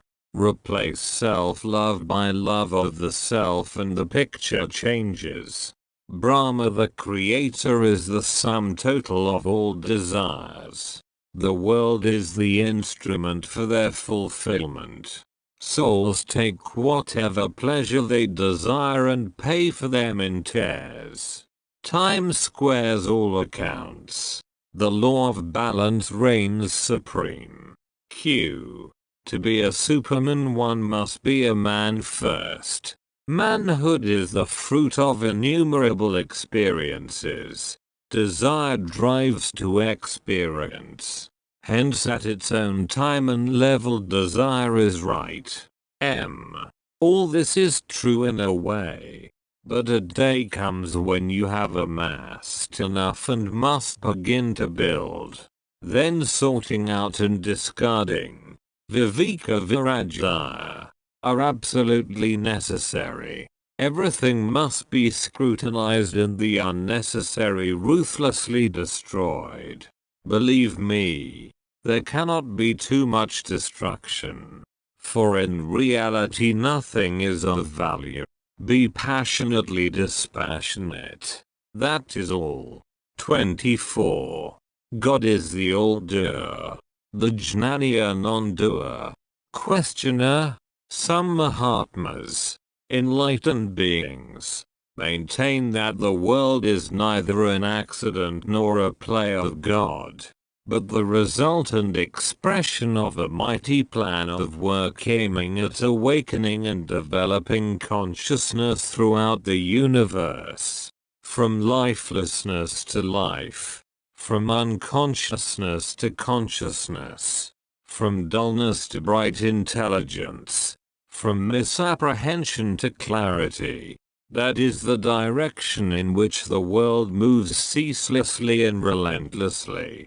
Of course, there are moments of rest and apparent darkness, when the universe seems to be dormant, but the rest comes to an end and the work on consciousness is resumed.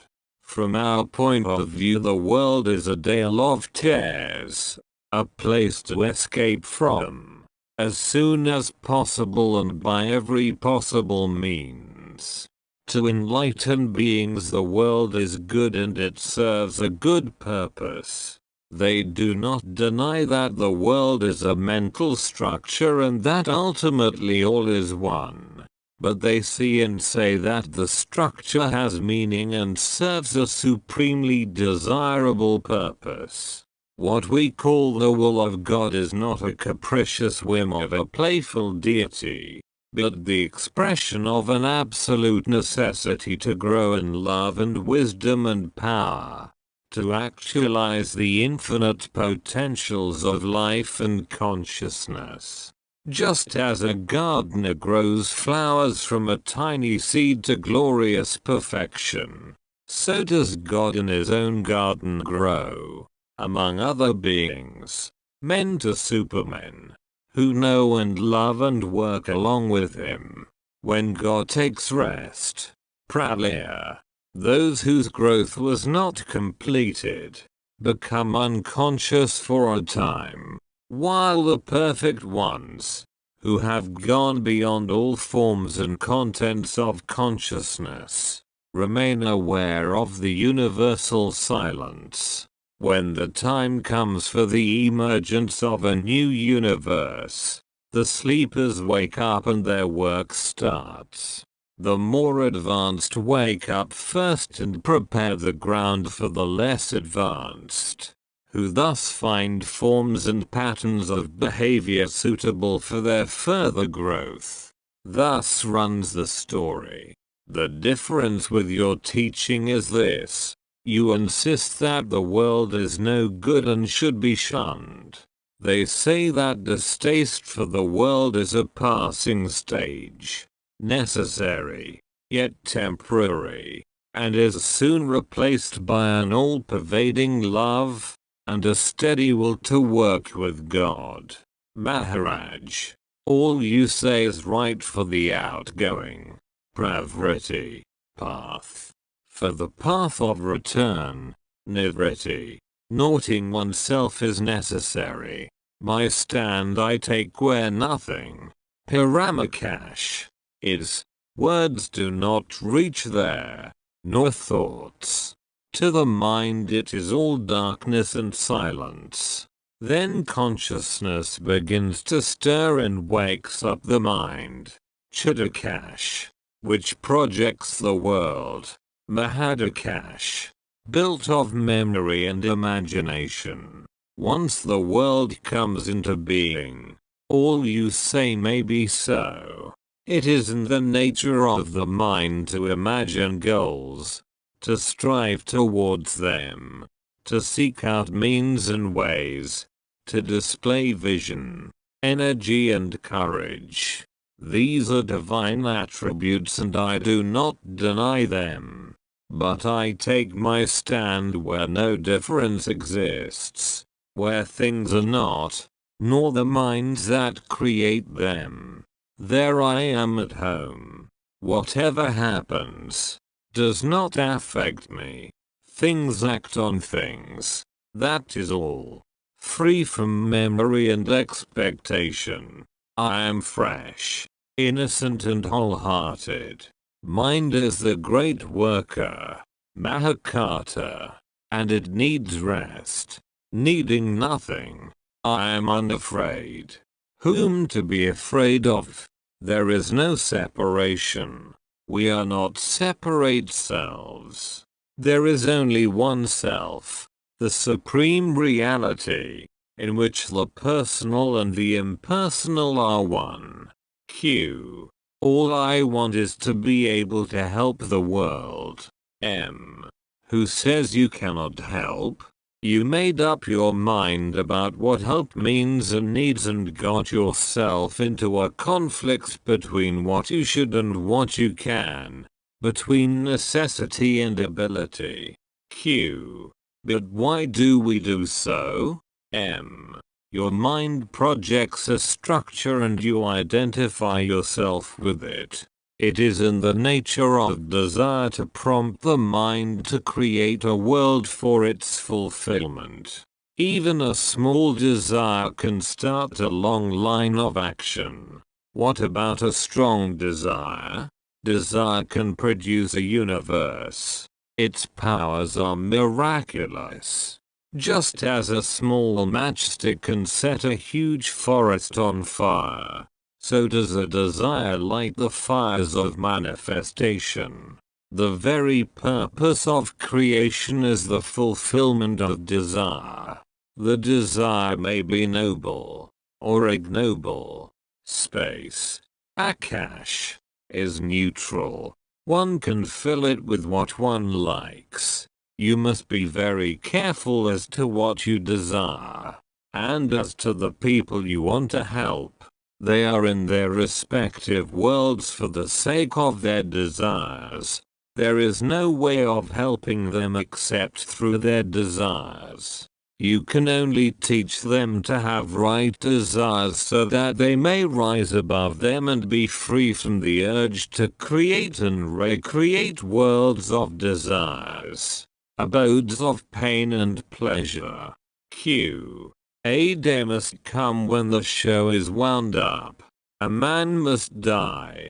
A universe come to an end. M.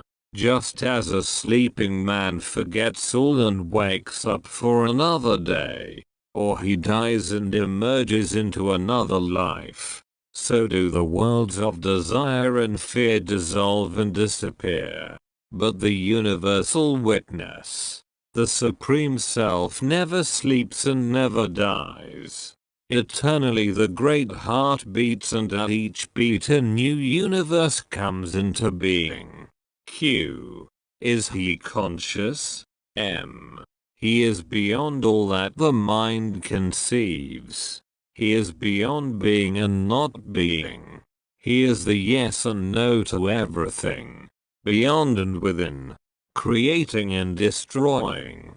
Unimaginably real. Q. God and the Mahatma, are they one or two? M.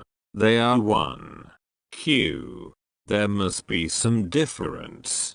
M. God is the all-doer. The Jnani is a non-doer. God himself does not say, I am doing all. To him things happen by their own nature.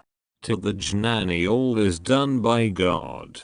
He sees no difference between God and nature. Both God and the Jnani know themselves to be the immovable center of the movable, the eternal witness of the transient. The center is a point of void and the witness a point of pure awareness.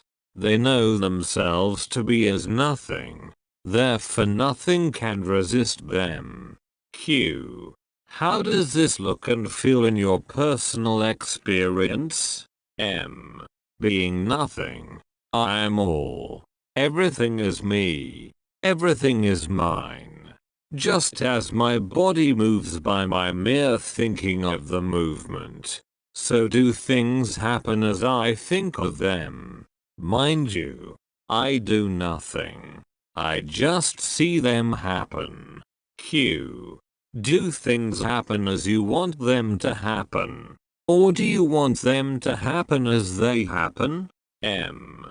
Both. I accept and am accepted. I am all and all is me. Being the world, I am not afraid of the world. Being all, what am I to be afraid of? Water is not afraid of water, nor fire of fire. Also I am not afraid because I am nothing that can experience fear, or can be in danger. I have no shape, nor name. It is attachment to a name and shape that breeds fear. I am not attached. I am nothing. And nothing is afraid of nothing. On the contrary, everything is afraid of the nothing. For when a thing touches nothing, it becomes nothing. It is like a bottomless well. Whatever falls into it disappears. Q. Isn't God a person? M. As long as you think yourself to be a person, he too is a person. When you are all, you see him as all. Q. Can I change facts by changing attitude? M. The attitude is the fact. Take anger. I may be furious, pacing the room up and down. At the same time I know what I am. A center of wisdom and love. An atom of pure existence. All subsides and the mind merges into silence. Q. Still, you are angry sometimes. M. With whom am I to be angry and for what? Anger came and dissolved on my remembering myself. It is all a play of gunas, qualities of cosmic matter. When I identify myself with them, I am their slave. When I stand apart, I am their master. Q. Can you influence the world by your attitude? By separating yourself from the world you lose all hope of helping it. M. How can it be?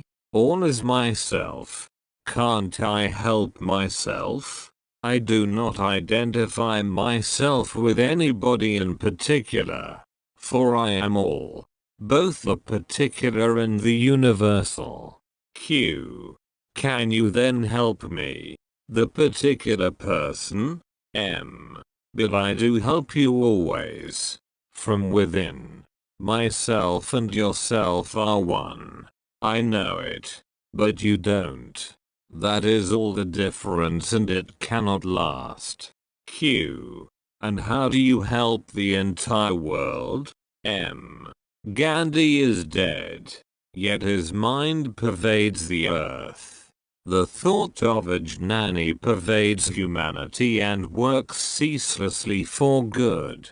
Being anonymous, coming from within, it is the more powerful and compelling.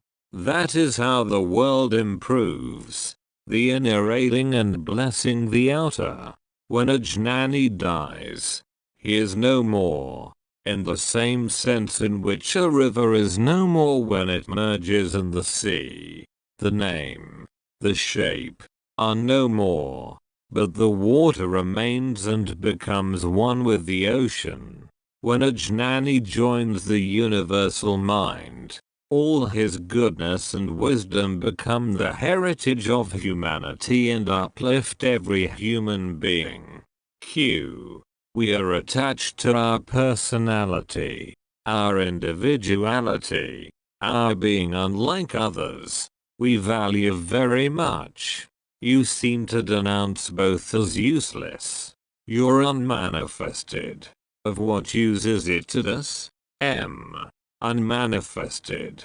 Manifested. Individuality. Personality. Naguna. Saguna. Vyakta. Vyakti. All these are mere words. Points of view. Mental attitudes. There is no reality in them. The real is experienced in silence. You cling to personality, but you are conscious of being a person only when you are in trouble. When you are not in trouble, you do not think of yourself. Q. You did not tell me the uses of the unmanifested. M. Surely. You must sleep in order to wake up. You must die in order to live. You must melt down to shape anew. You must destroy to build. Annihilate before creation. The Supreme is the universal solvent. It corrodes every container. It burns through every obstacle. Without the absolute denial of everything, the tyranny of things would be absolute. The Supreme is the great harmonizer, the guarantee of the ultimate and perfect balance of life in freedom. It dissolves you and thus reasserts your true being. Q. It is all well on its own level. But how does it work in daily life? M. The daily life is a life of action. Whether you like it or not, you must function. Whatever you do for your own sake accumulates and becomes explosive. One day it goes off and plays havoc with you and your world. When you deceive yourself that you work for the good of all, it makes matters worse. For you should not be guided by your own ideas of what is good for others. A man who claims to know what is good for others is dangerous. Q. How is one to work then? M. Neither for yourself nor for others, but for the work's own sake. A thing worth doing is its own purpose and meaning. Make nothing a means to something else. Bind not. God does not create one thing to serve another. Each is made for its own sake. Because it is made for itself, it does not interfere. You are using things and people for purposes alien to them, and you play havoc with the world and yourself. Q. Our real being is all the time with us. You say, how is it that we do not notice it? M. Yes. You are always the Supreme. But your attention is fixed on things, physical or mental. When your attention is off a thing and not yet fixed on another, in the interval you are pure being. When through the practice of discrimination and detachment, viveka virajaya, you lose sight of sensory and mental states, pure being emerges as the natural state. Q. How does one bring to an end this sense of separateness? M. By focusing the mind on I am, on the sense of being. I am so and so dissolves. I am a witness only remains, and that too submerges in I am all. Then the all becomes the one, and the one, yourself, not to be separate from me. Abandon the idea of a separate I, and the question of whose experience will not arise. Q. You speak from your own experience. How can I make it mine? M. You speak of my experience as different from your experience, because you believe we are separate. But we are not. On a deeper level, my experience is your experience. Dive deep within yourself and you will find it easily and simply. Go in the direction of I am. 25. Hold on to I am. Questioner. Are you ever glad or sad? Do you know joy and sorrow? Maharaj. Call them as you please. To me they are states of mind only, and I am not the mind. Q. Is love a state of mind? M. Again, it depends what you mean by love. Desire is, of course, a state of mind. But the realization of unity is beyond mind. To me, nothing exists by itself. All is the self. All is myself. To see myself in everybody and everybody in myself most certainly is love. Q. When I see something pleasant, I want it. Who exactly wants it? The self or the mind? M. The question is wrongly put. There is no who. There is desire, fear, anger, and the mind says, this is me. This is mine. There is no thing which could be called me or mine. Desire is a state of the mind, perceived and named by the mind, without the mind perceiving and naming. Where is desire? Q. But is there such a thing as perceiving without naming? M. Of course. Naming cannot go beyond the mind, while perceiving is consciousness itself. Q. When somebody dies, what exactly happens? M. Nothing happens. Something becomes nothing. Nothing was. Nothing remains. Q. Surely there is a difference between the living and the dead. You speak of the living as dead and of the dead as living. M. Why do you fret at one man dying and care little for the millions dying every day? Entire universes are imploding and exploding every moment. Am I to cry over them? One thing is quite clear to me. All that is, lives and moves and has its being and consciousness, and I am in and beyond that consciousness. I am in it as the witness. I am beyond it as being. Q. Surely, you care when your child is ill, don't you? M. I don't get flustered. I just do the needful. I do not worry about the future. A right response to every situation is in my nature. I do not stop to think what to do. I act and move on. Results do not affect me. I do not even care whether they are good or bad. Whatever they are, they are. If they come back to me, I deal with them afresh. Or, rather, I happen to deal with them afresh. There is no sense of purpose in my doing anything. Things happen as they happen, not because I make them happen, but it is because I am that they happen. In reality, nothing ever happens. When the mind is restless, it makes Shiva dance. Like the restless waters of the lake make the moon dance. It is all appearance, due to wrong ideas. Q. Surely, you are aware of many things and behave according to their nature. You treat a child as a child and an adult as an adult. M.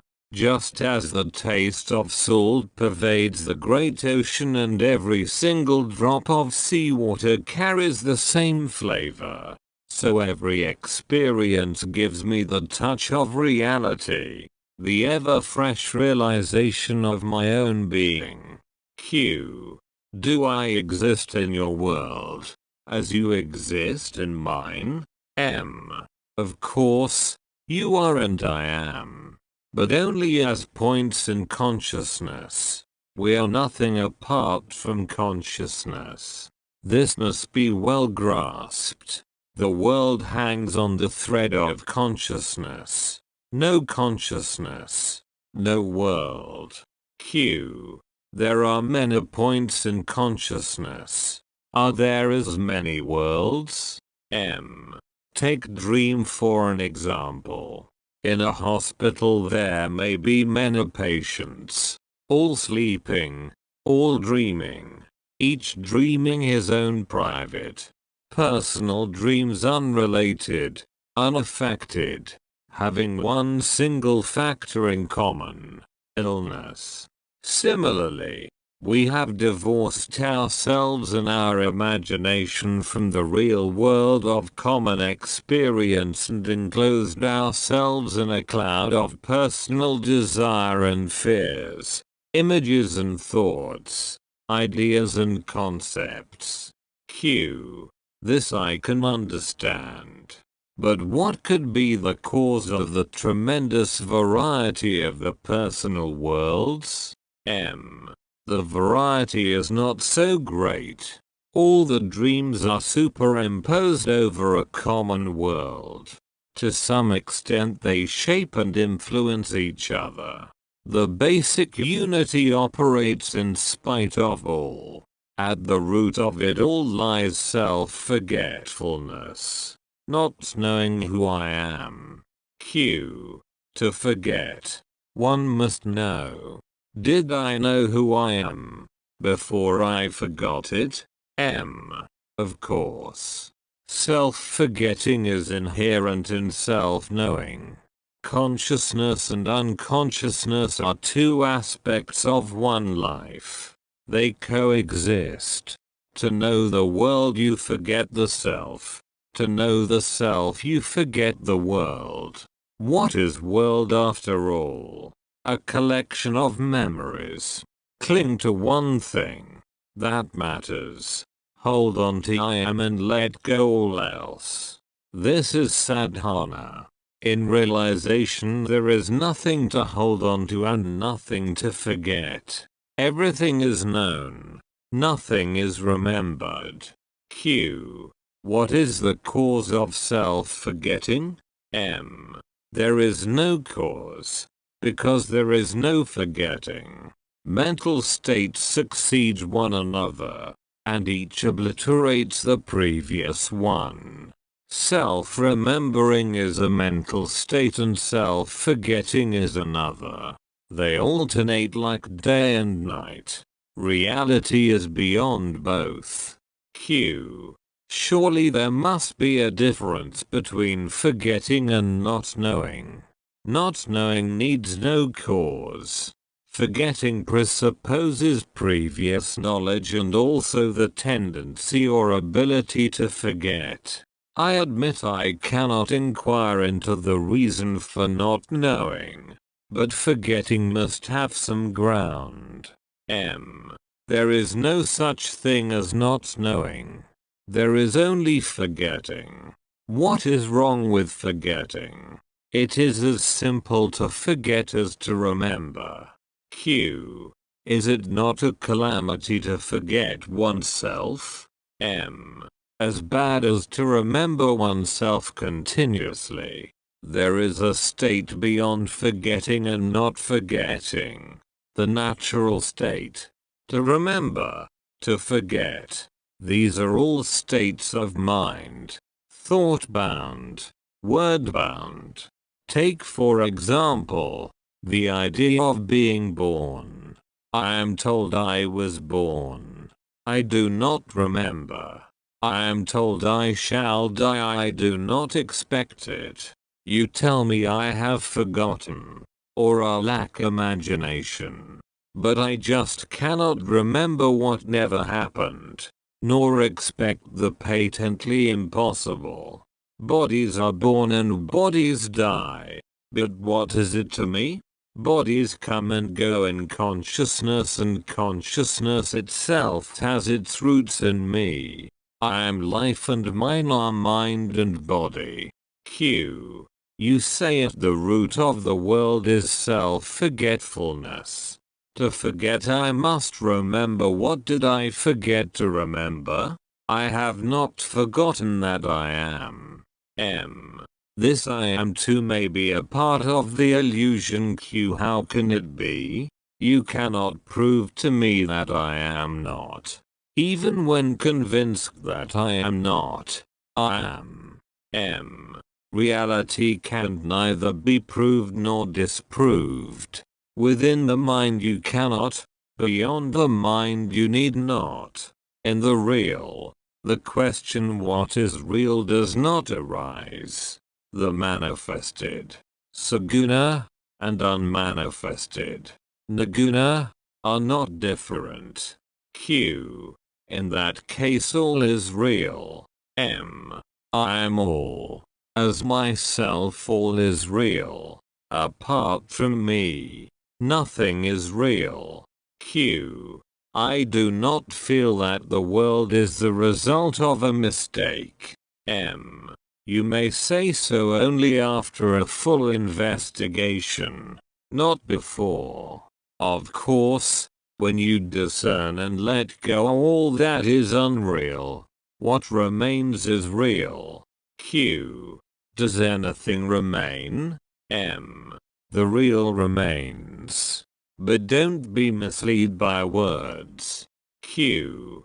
Since immemorial time, during innumerable births, I build and improve and beautify my world. It is neither perfect nor unreal. It is a process. M. You are mistaken. The world has no existence apart from you. At every moment it is but a reflection of yourself. You create it. You destroy it. Q. And build it again. Improved. M. To improve it, you must disprove it. One must die to live. There is no rebirth, except through death. Q. Your universe may be perfect. My personal universe is improving. M. Your personal universe does not exist by itself. It is merely a limited and distorted view of the real. It is not the universe that needs improving, but your way of looking. Q. How do you view it? M. It is a stage on which a world drama is being played. The quality of the performance is all that matters. Not what the actors say and do, but how they say and do it. Q. I do not like this Leela play idea. I would rather compare the world to a workyard in which we are the builders. M.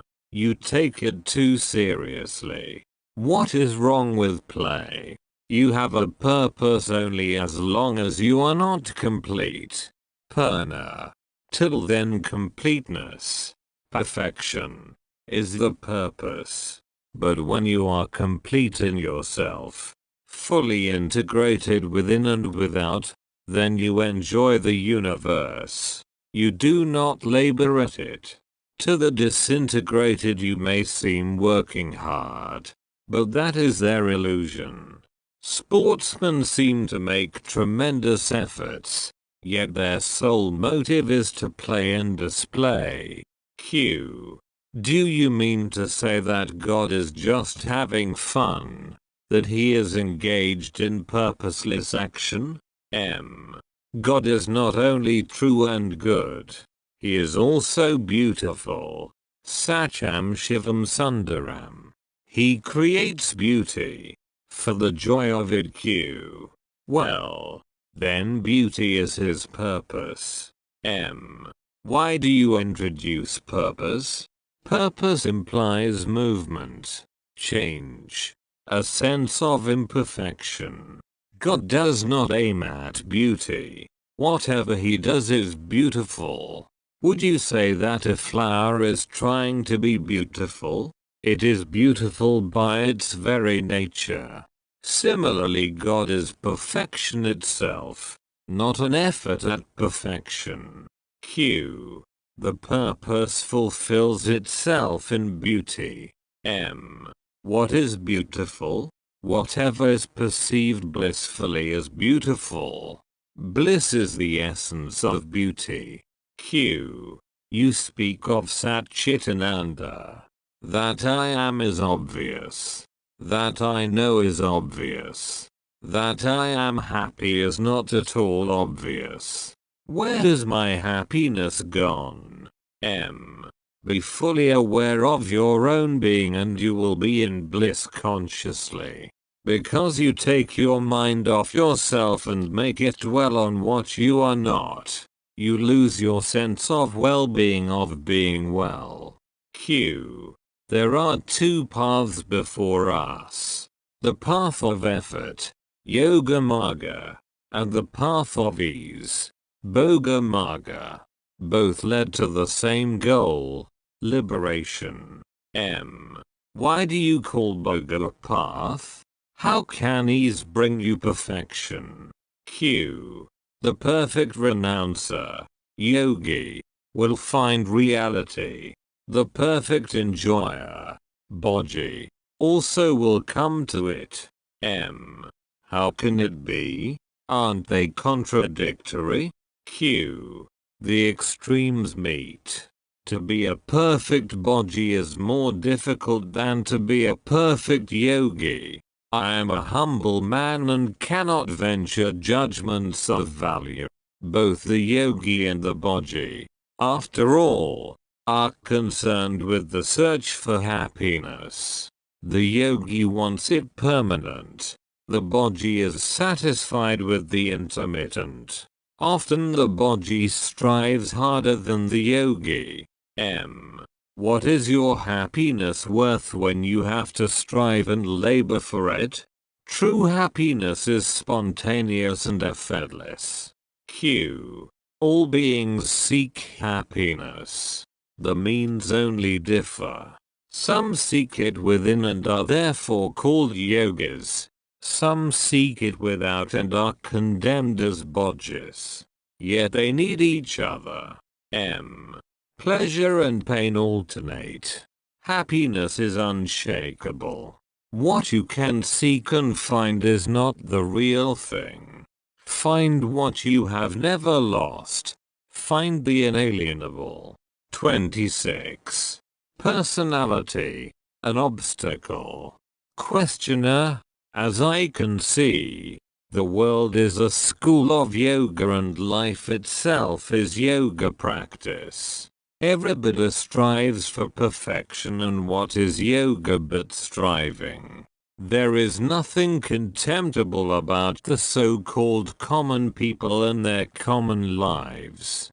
They strive as hard and suffer as much as the yogi, only they are not conscious of their true purpose. Maharaj, in what way are your common people yogis? Q. Their ultimate goal is the same. What the yogi secures by renunciation, tyaga, the common man realizes through experience bhoga.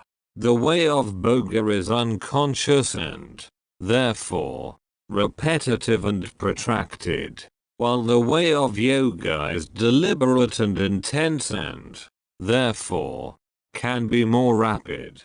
M. Maybe the periods of yoga and bhoga alternate. First bhoji, then yogi, then again bhoji, then again yogi.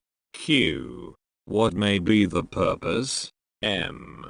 Weak desires can be removed by introspection and meditation, but strong, deep-rooted ones must be fulfilled and their fruits, sweet or bitter, tasted. Q. Why then should we pay tribute to yogas and speak slightingly of bhojis? All are yogas, in a way. M. On the human scale of values, deliberate effort is considered praiseworthy. In reality, both the yogi and bhoji follow their own nature, according to circumstances and opportunities. The yogi's life is governed by a single desire, to find the truth. The bhoji serves many masters, but the bhoji becomes a yogi and the yogi may get a rounding up and about of bhoga. The final result is the same. Q. Buddha is reported to have said that it is tremendously important to have heard that there is enlightenment, a complete reversal and transformation in consciousness. The good news is compared to a spark in a shipload of cotton. Slowly but relentlessly the whole of it will turn to ashes. Similarly, the good news of enlightenment will, sooner or later, bring about a transformation. M. Yes. First hearing, shravana, then remembering, smarana, pondering, manana, and so on. We are on familiar ground. The man who heard the news becomes a yogi, while the rest continue in their boga. Q. But you agree that living a life, just living the humdrum life of the world, being born to die and dying to be born, advances man by its sheer volume. Just like the river finds its way to the sea by the sheer mass of the water it gathers. Before the world was, consciousness was. In consciousness it comes into being. In consciousness it lasts, and into pure consciousness it dissolves. At the root of everything is the feeling I am, the state of mind. There is a world is secondary. For to be, I do not need the world. The world needs me. Q. The desire to live is a tremendous thing. Still greater is the freedom from the urge to live. Q. The freedom of the stone. Yes. The freedom of the stone. And much more besides. Freedom unlimited and conscious. Q. Is not personality required for gathering experience? As you are now, the personality is only an obstacle. Self-identification with the body may be good for an infant, but true growing up depends on getting the body out of the way. Normally, one should outgrow body-based desires early in life. Even the bodhi, who does not refuse enjoyments, need not hanker after the ones he has tasted. Habit, desire for repetition frustrates both the yogi and the bodhi. Q. Why do you keep on dismissing the person? Vyakti, as of no importance. Personality is the primary fact of our existence. It occupies the entire stage. As long as you do not see that it is mere habit, built on memory, prompted by desire, you will think yourself to be a person, living, feeling, thinking, active, passive, pleased or pained. Question yourself. Ask yourself, is it so? Who am I? What is behind and beyond all this? And soon you will see your mistake. And it isn't the very nature of a mistake to cease to be, when seen. Q. The yoga of living, of life itself, we may call the natural yoga, Nisarga yoga. It reminds me of the primal yoga, Adhi yoga, mentioned in the Rig Veda, which was described as the marrying of life with mind. A life lived thoughtfully, in full awareness, is by itself Nisarga yoga. Q. What does the marriage of life and mind mean? Living in spontaneous awareness, consciousness of effortless living, being fully interested in one's life. All this is implied. Q. Sharada Devi, wife of Sri Ramakrishna Paramahamsa, used to scold his disciples for too much effort. She compared them to mangoes on the tree which are being plucked before they are ripe.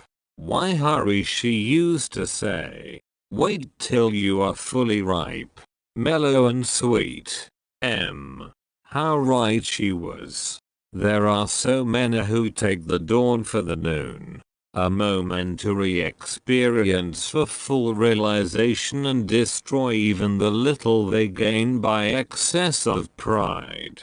Humility and silence are essential for a sadhaka, however advanced. Only a fully ripened Jnani can allow himself complete spontaneity. Q. It seems there are schools of yoga where the student, after illumination, is obliged to keep silent for 7 or 12 or 15 or even 25 years.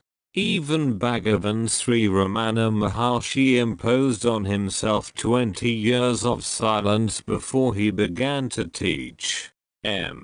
Yes, the inner fruit must ripen. Until then the discipline, the living in awareness, must go on. Gradually the practice becomes more and more subtle, until it becomes altogether formless. Q. Krishnamurti too speaks of living in awareness. He always aims directly at the ultimate. Yes, ultimately all yogas end in Yoradhi Yoga, the marriage of consciousness, the bride, to life, the bridegroom. Consciousness and being, Satchit, meet in bliss, Ananda. For bliss to arise there must be meeting, contact, the assertion of unity and duality. Q. Buddha too has said that for the attainment of nirvana one must go to living beings. Consciousness needs life to grow. The world itself is contact. The totality of all contacts actualized in consciousness. The spirit touches matter and consciousness results. Such consciousness, when tainted with memory and expectation, becomes bondage.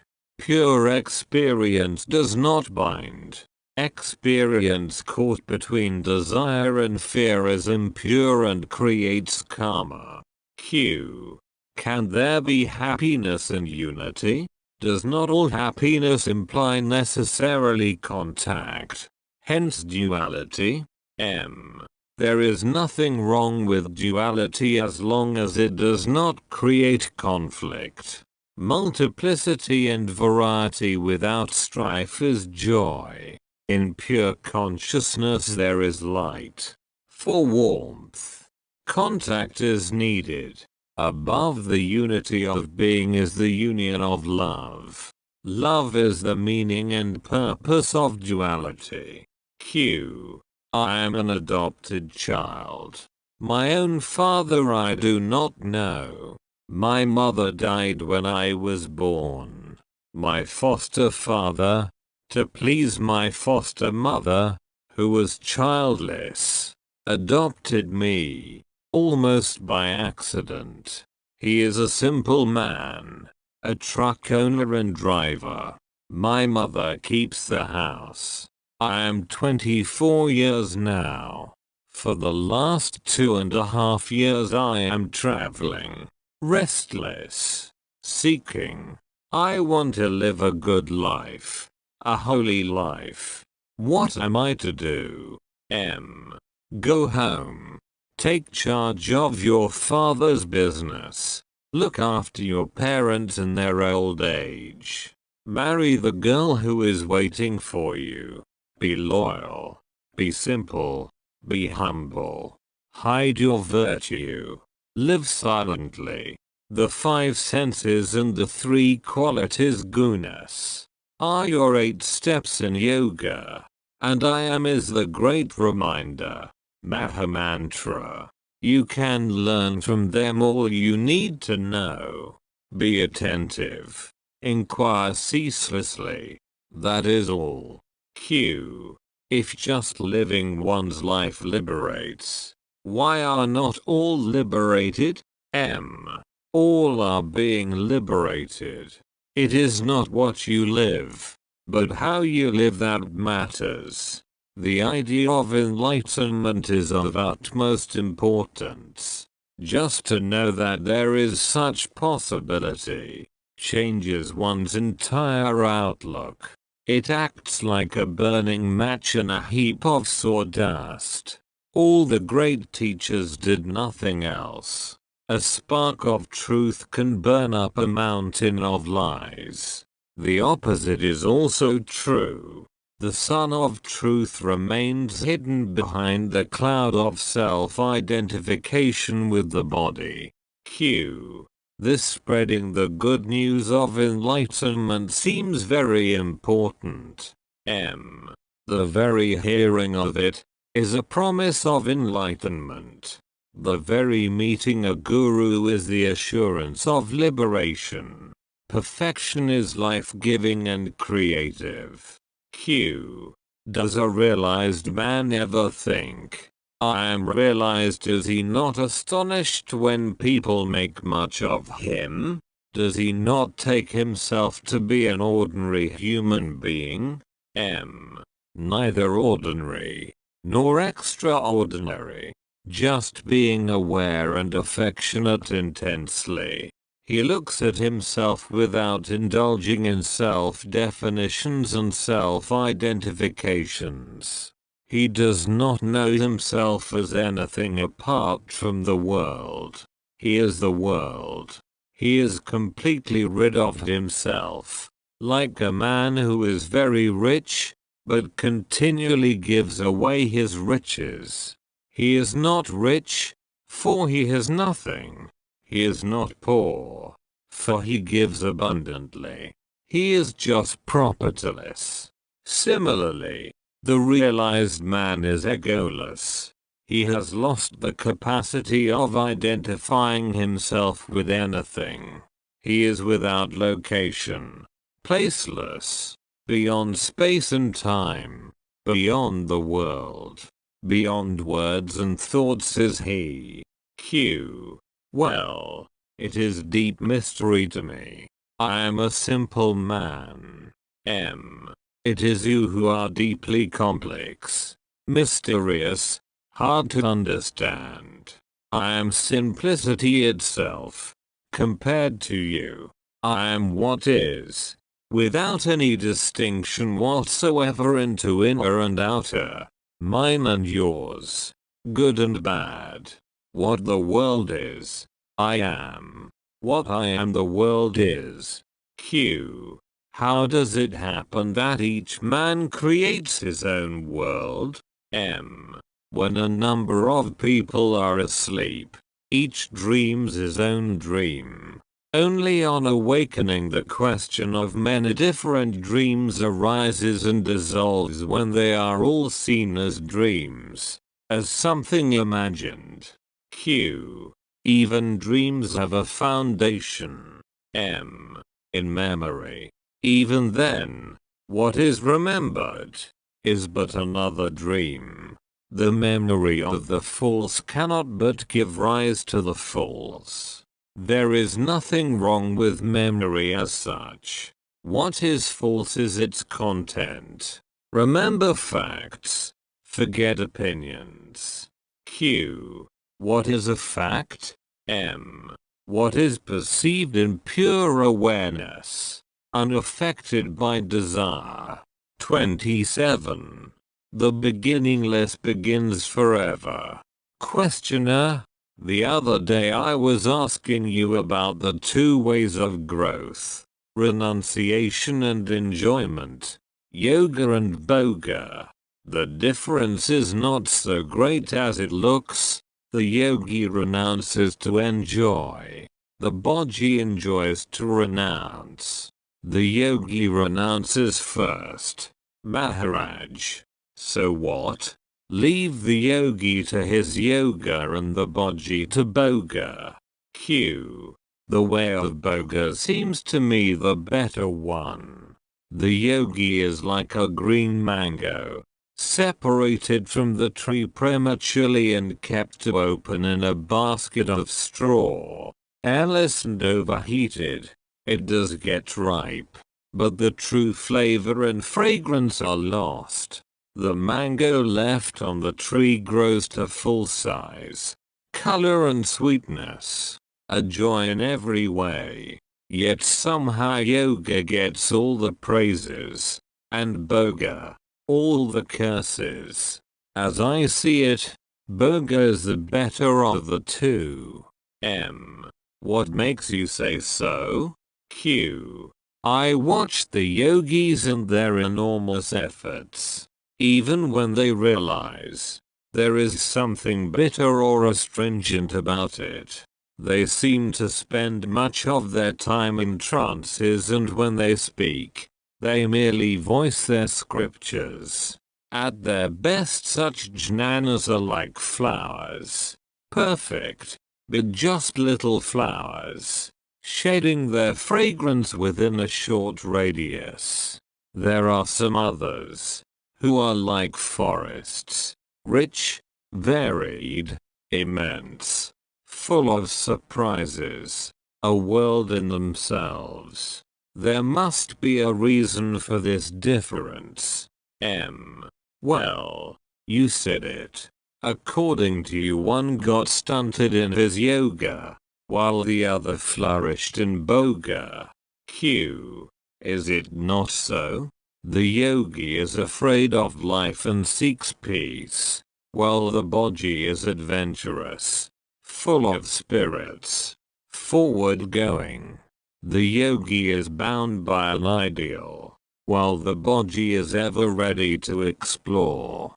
It is a matter of wanting much or being satisfied with little. The yogi is ambitious while the bodhi is merely adventurous. Your bodhi seems to be richer and more interesting, but it is not so in reality. The yogi is narrow as the sharp edge of the knife. He has to cut deep and smoothly, to penetrate unerringly the many layers of the false. The bodhi worships at many altars. The yogi serves none but his own true self. There is no purpose in opposing the yogi to the bodhi. The way of outgoing, pravriti, necessarily precedes the way of returning, nivriti. To sit in judgment and allot marks is ridiculous. Everything contributes to the ultimate perfection. Some say there are three aspects of reality: truth, wisdom, bliss. He who seeks truth becomes a yogi. He who seeks wisdom becomes a jnani. He who seeks happiness becomes the man of action. Q. We are told of the bliss of non-duality. Such bliss is more of the nature of a great peace. Pleasure and pain are the fruits of actions, righteous and unrighteous. Q. What makes the difference? The difference is between giving and grasping. Whatever the way of approach, in the end all becomes one. Q. If there be no difference in the goal, why discriminate between various approaches? Let each act according to his nature. The ultimate purpose will be served in any case. All your discriminations and classifications are quite all right, but they do not exist in my case. As the description of a dream may be detailed and accurate, though without having any foundation, so does your pattern fit nothing but your own assumptions. You begin with an idea and you end with the same idea under a different garb. Q. How do you see things? One and all are the same to me. The same consciousness chit appears as being, sat, and as bliss, ananda. Chit in movement is ananda. Chit motionless is being. Q. Still you are making a distinction between motion and motionlessness. Non-distinction speaks in silence. Words carry distinctions. The unmanifested, naguna, has no name. All names refer to the manifested, saguna. It is useless to struggle with words to express what is beyond words. Consciousness Chidananda is spirit. Purusha, consciousness is matter. Prakriti. Imperfect spirit is matter. Perfect matter is spirit. In the beginning as in the end. All is one. All division is in the mind. Chitta. There is none in reality. Chit. Movement and rest are states of mind and cannot be without their opposites. By itself nothing moves, nothing rests. It is a grievous mistake to attribute to mental constructs absolute existence. Nothing exists by itself. Q. You seem to identify rest with the supreme state. M. There is rest as a state of mind. Chittaram. And there is rest as a state of being. Atmaram. The former comes and goes, while the true rest is the very heart of action. Unfortunately, language is a mental tool and works only in opposites. Q. As a witness, you are working or at rest. M. Witnessing is an experience and rest is freedom from experience. Q. Can't they coexist? As the tumult of the waves and the quiet of the deep coexist in the ocean. M. Beyond the mind there is no such thing as experience. Experience is a dual state. You cannot talk of reality as an experience. Once this is understood, you will no longer look for being and becoming as separate and opposite. In reality they are one and inseparable, like roots and branches of the same tree. Both can exist only in the light of consciousness, which again arises in the wake of the sense I am. This is the primary fact. If you miss it, you miss all. Q. Is the sense of being a product of experience only? The great saying, Mahavakar. Tat Sat, is it a mere mode of mentation? M. Whatever is spoken is speech only. Whatever is thought only. The real meaning is unexplainable, though experienceable. The Mahavakar is true, but your ideas are false. For all ideas, Kalpana, are false. Q. Is the conviction, I am, that false? M. Of course. Conviction is a mental state, in that there is no I am. With the sense I am emerging, that is obscured. As with the sun rising the stars are wiped out. But as with the sun comes light, so with the sense of self comes bliss. Chidananda. The cause of bliss is sought in the not, and thus the bondage begins. Q. In your daily life are you always conscious of your real state? M. Neither conscious nor unconscious. I do not need convictions. I live on courage. Courage is my essence, which is love of life. I am free of memories and anticipations, unconcerned with what I am and what I am not. I am not addicted to self-descriptions. Soham and Brahmasmi, I am He, I am the Supreme, are of no use to me. I have the courage to be as nothing and to see the world as it is. Nothing. It sounds simple. Just try it. Q. But what gives you courage? M. How perverted are your views? Need courage be given? Your question implies that anxiety is the normal state and courage is abnormal. It is the other way round. Anxiety and hope are born of imagination. I am free of both. I am simple being and I need nothing to rest on. Q. Unless you know yourself, Of what use is your being to you? To be happy with what you are, you must know what you are. Being shines as knowing. Knowing is warm and love. It is all one. You imagine separations and trouble yourself with questions. Don't concern yourself overmuch with formulations. Pure being cannot be described.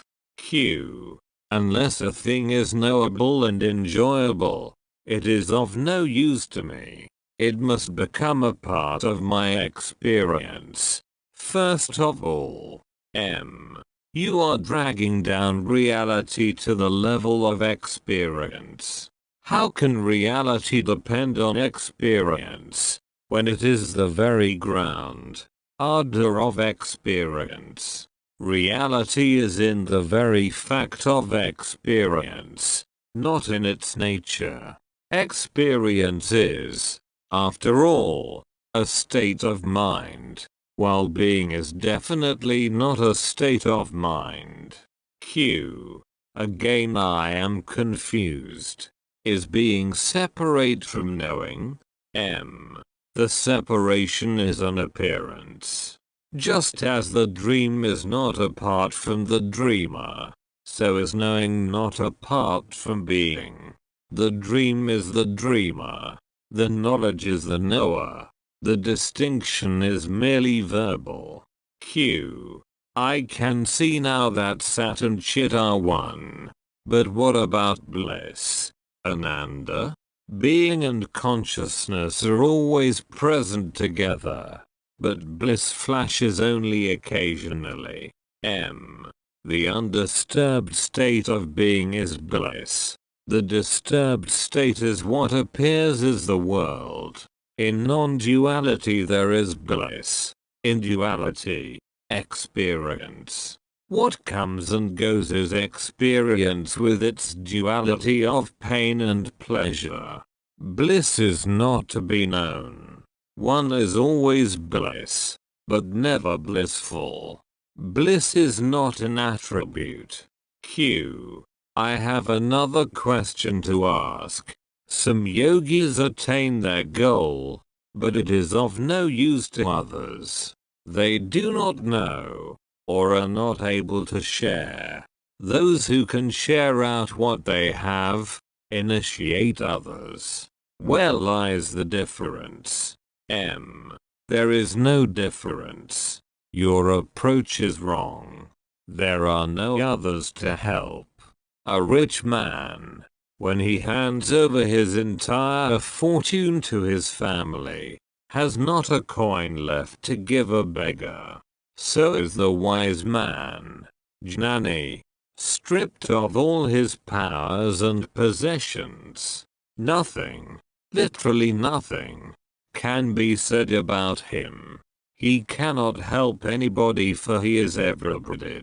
He is the poor and also his poverty, the thief and also his thievery. How can he be said to help, when he is not a part? Who thinks of himself as separate from the world? Let him help the world. Still, there is duality. There is sorrow. There is need of help. By denouncing it as mere dream, nothing is achieved. The only thing that can help is to wake up from the dream. An awakener is needed. Who again is in the dream. The awakener signifies the beginning of the end. There are no eternal dreams. Even when it is beginningless. Everything begins with you. What else is beginningless? I began at birth. That is what you are told. Is it so? Did you see yourself beginning? I began just now. All else is memory. Quite right.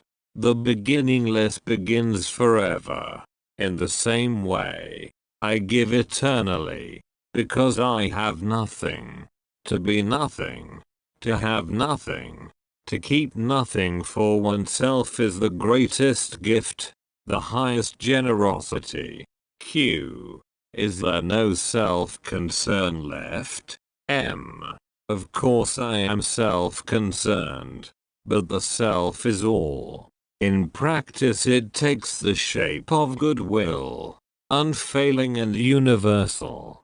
You may call it love, all-pervading, all-redeeming. Such love is supremely active, without the sense of doing. 28. All suffering is born of desire. Questioner: I come from a far-off country. I had some inner experiences on my own and I would like to compare notes. Maharaj: by all means. Do you know yourself? Q. I know that I am not the body, nor am I the mind. M. What makes you say so? Q. I do not feel I am in the body. I seem to be all over the place everywhere. As to the mind, I can switch it on and off, so to say. This makes me feel I am not the mind. M. When you feel yourself everywhere in the world, do you remain separate from the world, or are you the world? Q. Both. Sometimes I feel myself to be neither mind nor body, but one single all-seeing eye. When I go deeper into it, I find myself to be all I see in the world and myself become one. M. Very well. What about desires? Do you have any? Q. Yes. They come. Short and superficial. M. And what do you do about them? Q. What can I do? They come. They go, I'll look at them. Sometimes I see my body and my mind engaged in fulfilling them. M. Whose desires are being fulfilled? Q. They are a part of the world in which I live. They are just as trees and clouds are there. M. Are they not a sign of some imperfection? Q. Why should they be? They are as they are, and I am as I am. How can the appearance and disappearance of desires affect me? Of course, they affect the shape and content of the mind. M. Very well. What is your work? Q. I am a probation officer. M. What does it mean? Q. Juvenile offenders are let off on probation and there are special officers to watch their behavior and to help them get training and find work. M. Must you work?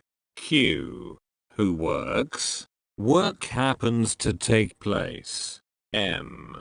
Do you need to work? Q. I need it for the sake of money. I like it, because it puts me in touch with living beings. M. What do you need them for?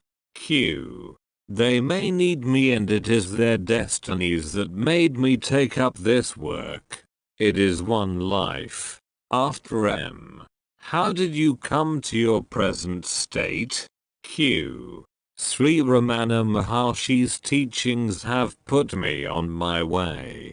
Then I met one Douglas Harding who helped me by showing me how to work on the who am I am. Was it sudden or gradual?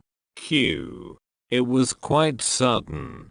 Like something quite forgotten, coming back into one's mind. Or, like a sudden flash of understanding. How simple, I said. How simple. I'm not what I thought I am. I'm neither the perceived nor the perceiver. I'm the perceiving only. M. Not even the perceiving, but that which makes all this possible. Q. What is love? M. When the sense of distinction and separation is absent, you may call it love. Q. Why so much stress on love between man and woman? M. Because the element of happiness in it is so prominent. Q. Is it not so in all love? M. Not necessarily. Love may cause pain. You call it then compassion. Q. What is happiness? M. Harmony between the inner and the outer is happiness. On the other hand, self-identification with the outer causes is suffering. Q. How does self-identification happen? M. The self by its nature knows itself only. For lack of experience, whatever it perceives it takes to be itself. Battered, it learns to look out, viveka, and to live alone, viraja.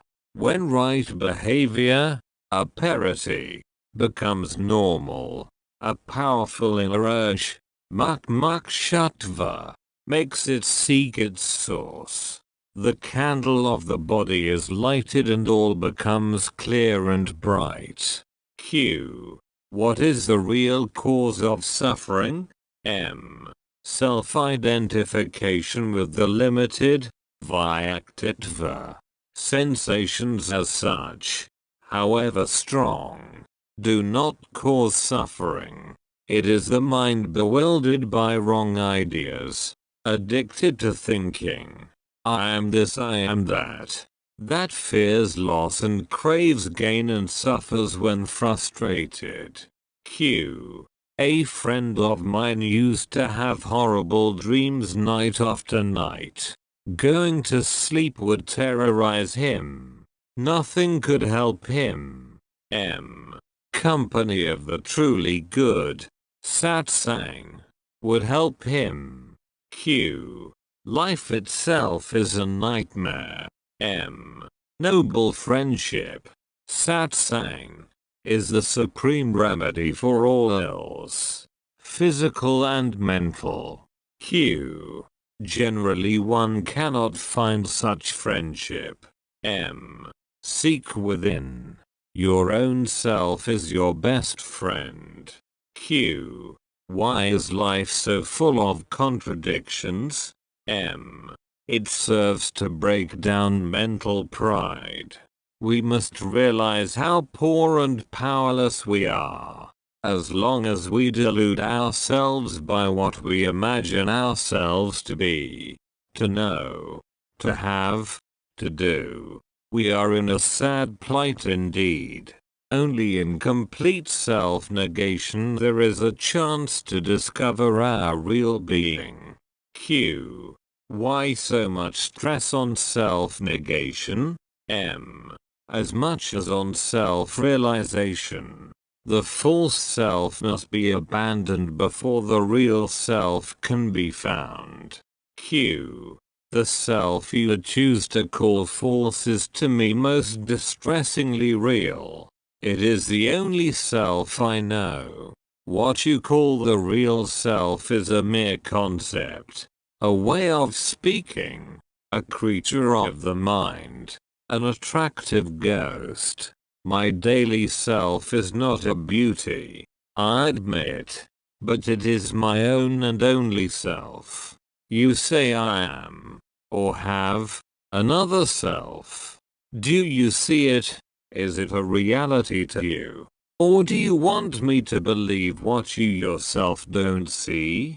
M. Don't jump to conclusions rashly. The concrete need not be the real. The conceived need not be false. Perceptions based on sensations and shaped by memory imply a perceiver, whose nature you never cared to examine. Give it your full attention. Examine it with loving care and you will discover heights and depths of being which you did not dream of, engrossed as you are in your puny image of yourself. Q. I must be in the right mood to examine myself fruitfully. M. You must be serious, intent, truly interested. You must be full of goodwill for yourself. Q. I am selfish, all right. M. You are not. You are all the time destroying yourself and your own by serving strange gods, inimical and false. By all means be selfish. The right way. Wish yourself well. Labor at what is good for you. Destroy all that stands between you and happiness. Be all. Love all. Be happy. Make happy. No happiness is greater. Q. Why is there so much suffering in love? M. All suffering is born of desire. True love is never frustrated. How can the sense of unity be frustrated? What can be frustrated is the desire for expression. Such desire is of the mind. As with all things mental, frustration is inevitable. Q. What is the place of sex in love? M. Love is a state of being. Sex is energy. Love is wise. Sex is blind. Once the true nature of love and sex is understood, there will be no conflict or confusion. Q. There is so much sex without love. M. Without love all is evil. Life itself without love is evil. Q. What can make me love? M. You are love itself, when you are not afraid. 29. Living is life's only purpose. Questioner. What does it mean to fail in yoga?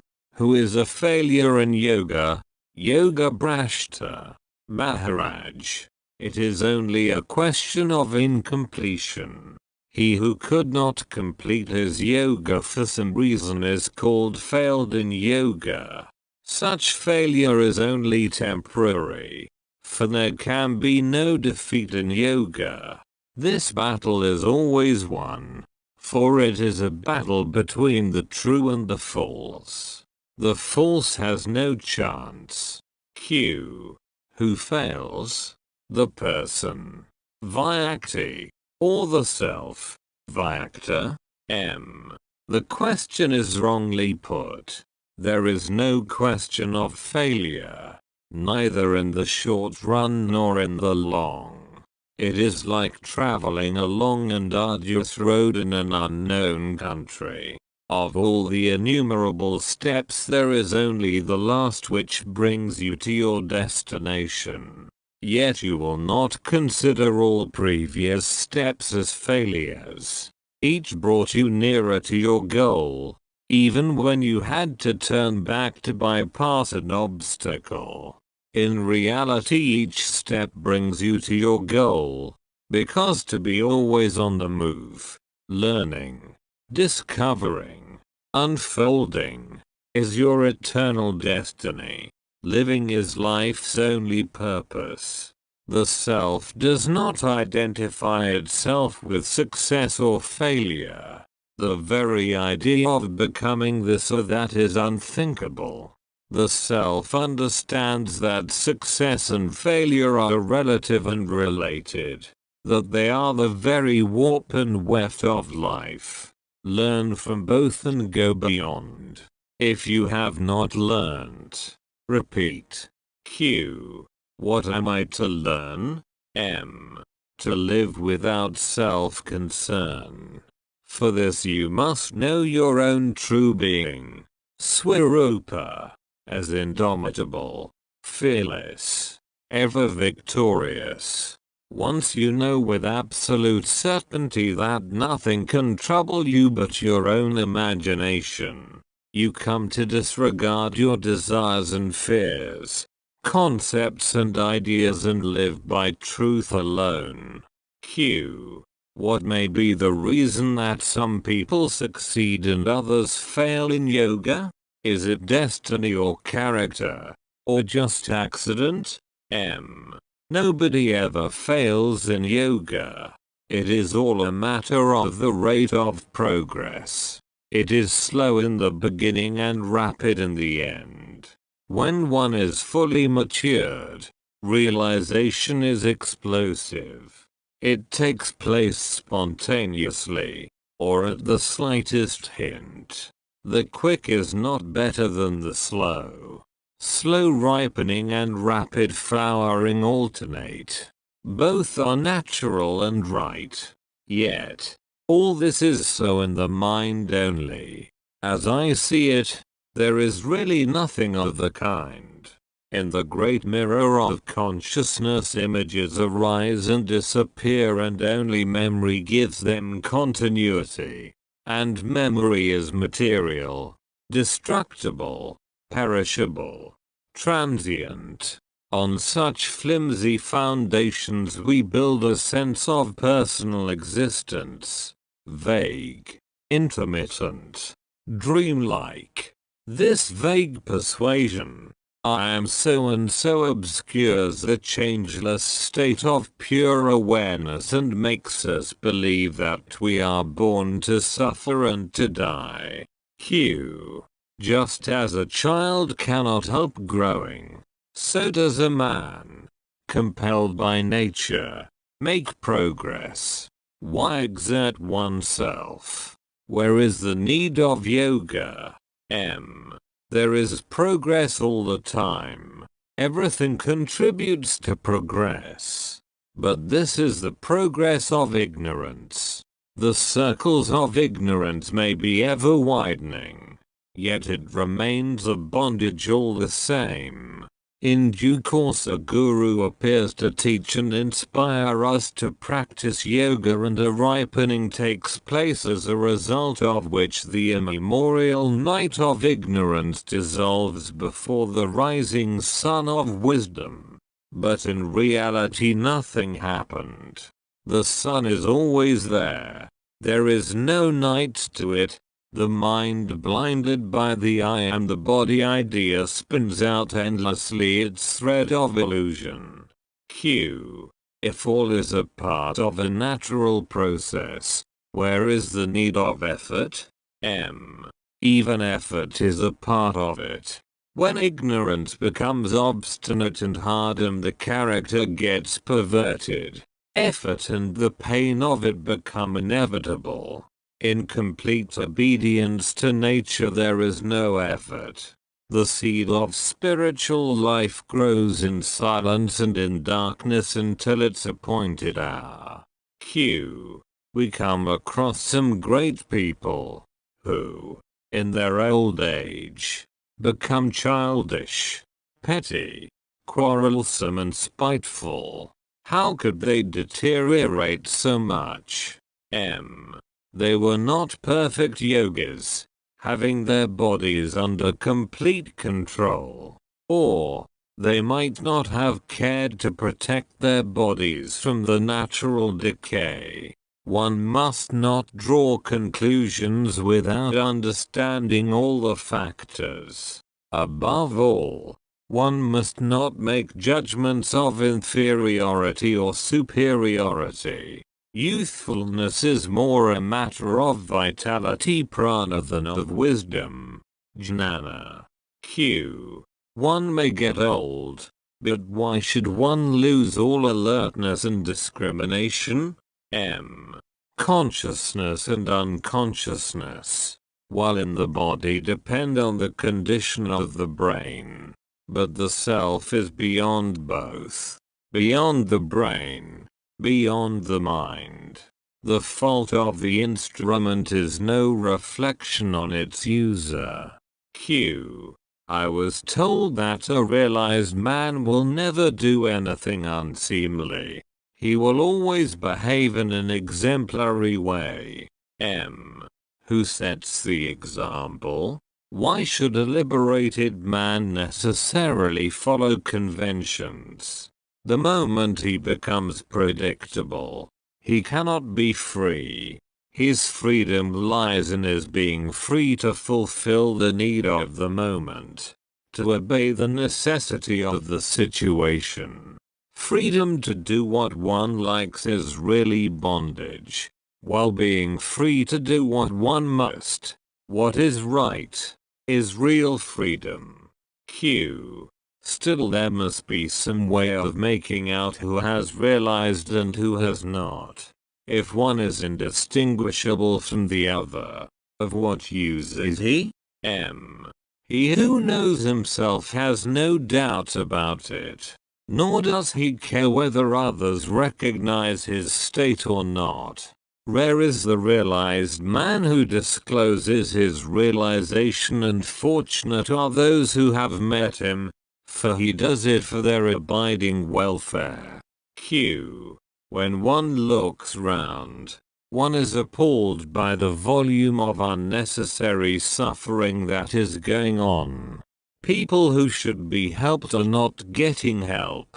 Imagine a big hospital ward full of incurables, tossing and moaning.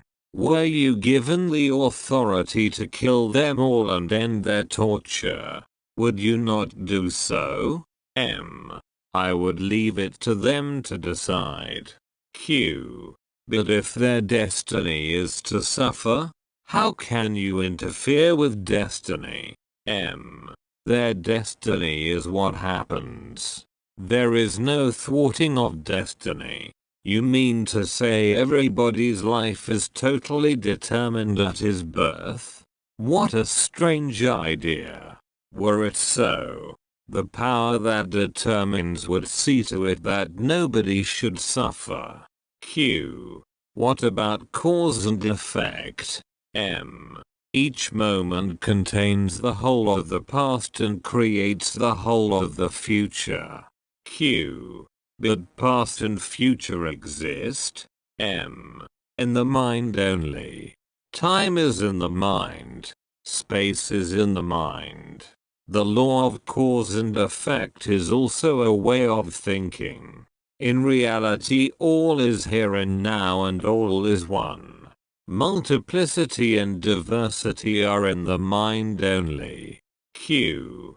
Still, you are in favor of relieving suffering, even through destruction of the incurably diseased body. M. Again, you look from outside while I look from within. I do not see a sufferer. I am the sufferer. I know him from within and do what is right spontaneously and effortlessly. I follow no rules nor lay down rules. I flow with life, faithfully and irresistibly. Q.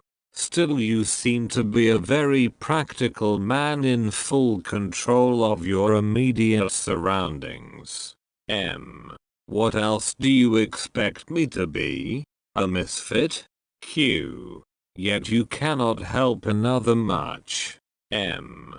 Surely, I can help. You too can help. Everybody can help. But the suffering is all the time recreated. Man alone can destroy in himself the roots of pain. Others can only help with the pain, but not with its cause, which is the abysmal stupidity of mankind. Q. Will this stupidity ever come to an end? M. In man, of course. Any moment. In humanity, as we know it. After very many years. In creation. Never. For creation itself is rooted in ignorance. Matter itself is ignorance. Not to know, and not to know that one does not know, is the cause of endless suffering. Q. We are told of the great avatars, the saviors of the world. M. Did they save? They have come and gone, and the world plods on. Of course, they did a lot and opened new dimensions in the human mind. But to talk of saving the world is an exaggeration. Q. Is there no salvation for the world? M. Which world do you want to save? The world of your own projection? Save it yourself. My world? Show me my world and I shall deal with it. I am not aware of any world separate from myself, which I am free to save or not to save. What business have you with saving the world, when all the world needs is to be saved from you? Get out of the picture and see whether there is anything left to save. Q. You seem to stress the point that without you your world would not have existed and therefore the only thing you can do for it is to wind up the show. This is not a way out. Even if the world were of my own creation, this knowledge does not save it. It only explains it. The question remains, why did I create such a wretched world and what can I do to change it? You seem to say, forget it all and admire your own glory. Surely, you don't mean it. The description of a disease and its causes does not cure it. What we need is the right medicine. M. The description and causation are the remedy for a disease caused by obtuseness and stupidity. Just like a deficiency disease is cured through the supply of the missing factor, so are the diseases of living cured by a good dose of intelligent detachment. Viveka Viraja. Q. You cannot save the world by preaching counsels of perfection. People are as they are. Must they suffer? M. As long as they are as they are, there is no escape from suffering. Remove the sense of separateness and there will be no conflict. Q. A message in print may be paper and ink only. It is the text that matters. By analyzing the world into elements and qualities we miss the most important, its meaning. Your reduction of everything to dream disregards the difference between the dream of an insect and the dream of a poet. All is dream. Granted. But not all are equal. M. The dreams are not equal, but the dreamer is one. I am the insect. I am the poet. In dream. But in reality I am neither. I am beyond all dreams. I am the light in which all dreams appear and disappear. I am both inside and outside the dream. Just as a man having headache knows the ache and also knows that he is not the ache, so do I know the dream. Myself dreaming and myself not dreaming, all at the same time. I am what I am before, during and after the dream. But what I see in dream, am not. Q. It is all a matter of imagination. One imagines that one is dreaming. Another imagines one is not dreaming. Are not both the same? M. The same and not the same. Not dreaming, as an interval between two dreams, is of course a part of dreaming. Not dreaming is a steady hold on, and timeless abidance in reality has nothing to do with dreaming. In that sense I never dream, nor ever shall. Q. If both dream and escape from dream are imaginings, what is the way out? M. There is no need of a way out. Don't you see that a way out is also a part of the dream? All you have to do is to see the dream as dream. Q. If I start the practice of dismissing everything as a dream, where will it lead me? M. Wherever it leads you. it will be a dream. The very idea of going beyond the dream is illusory. Why go anywhere? Just realize that you are dreaming a dream you call the world, and stop looking for ways out. The dream is not your problem. Your problem is that you like one part of your dream and not another. Love all, or none of it, and stop complaining. When you have seen the dream as a dream, you have done all that needs be done. Q. Is dreaming caused by thinking? M. Everything is a play of ideas.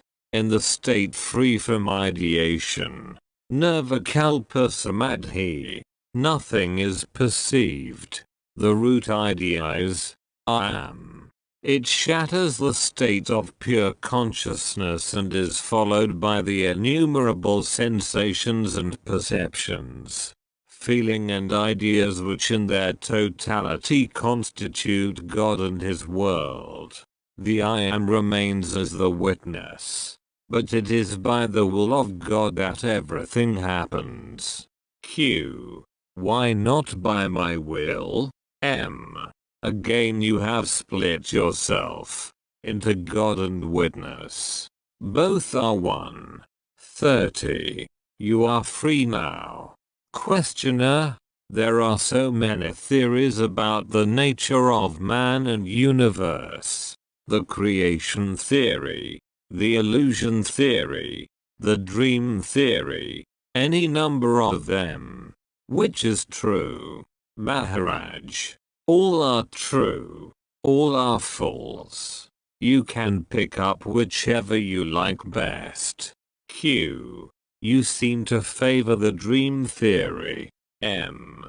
These are all ways of putting words together. Some favor one way, some favor another. Theories are neither right nor wrong. They are attempts at explaining the inexplicable. It is not the theory that matters, but the way it is being tested. It is the testing of the theory that makes it fruitful. Experiment with any theory you like.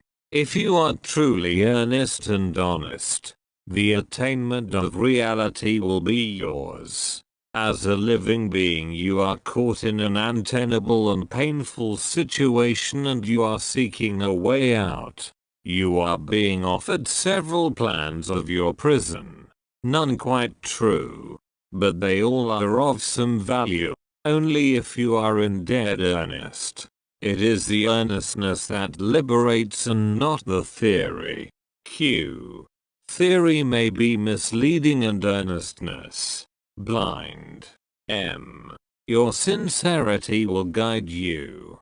Devotion to the goal of freedom and perfection will make you abandon all theories and systems and live by wisdom, intelligence and active love. Theories may be good as starting points, but must be abandoned. The sooner, the better. Q.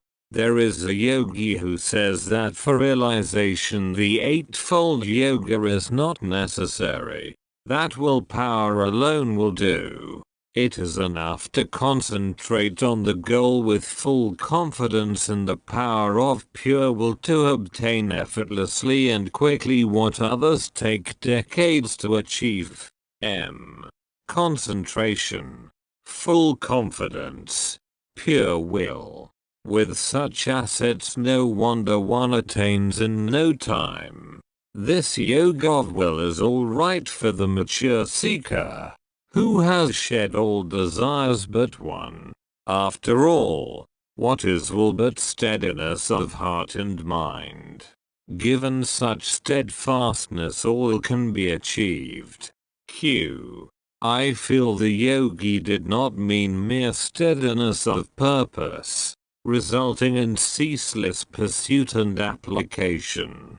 He meant that with will fixed on the goal, no pursuit or application are needed. The mere fact of willing attracts its object. M.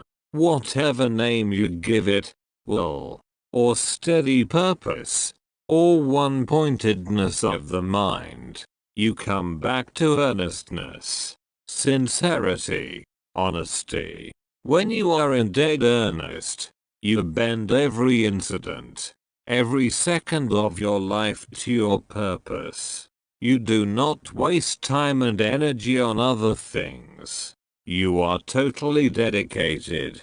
Call it will, or love, or plain honesty. We are complex beings, at war within and without. We contradict ourselves all the time, undoing today the work of yesterday. No wonder we are stuck. A little of integrity would make a lot of difference. Q. What is more powerful, desire or destiny? M. Desire shapes destiny. Q. And destiny shapes desire. My desires are conditioned by heredity and circumstances, by opportunities and accidents, by what we call destiny. M. Yes. You may say so. Q. At what point am I free to desire what I want to desire? M. You are free now. What is it that you want to desire? Desire it. Q. Of course I am free to desire, but I am not free to act on my desire. Other urges will lead me astray. My desire is not strong enough, even if it has my approval. Other desires, which I disapprove of, are stronger. M. Maybe you are deceiving yourself.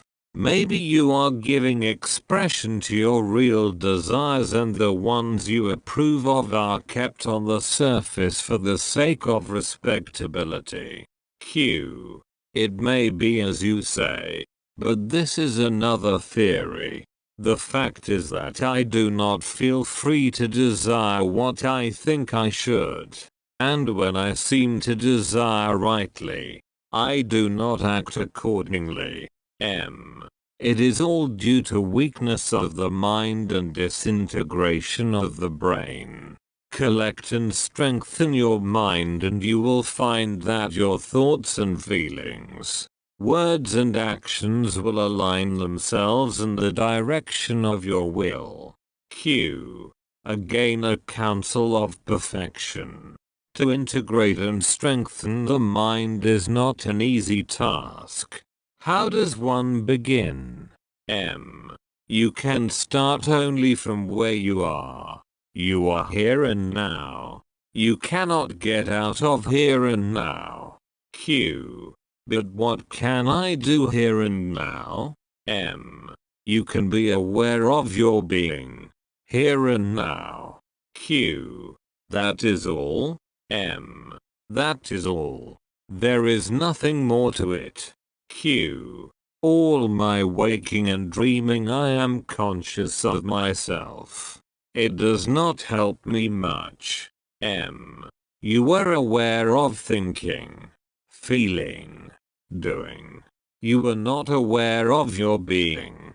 Q. What is the new factor you want me to bring in? M. The attitude of pure witnessing, of watching the events without taking part in them. Q. What will it do to me? M. Weak-mindedness is due to lack of intelligence, of understanding, which again is the result of non-awareness. By striving for awareness you bring your mind together and strengthen it. Q. I may be fully aware of what is going on, and yet quite unable to influence it in any way. M. You are mistaken. What is going on is a projection of your mind.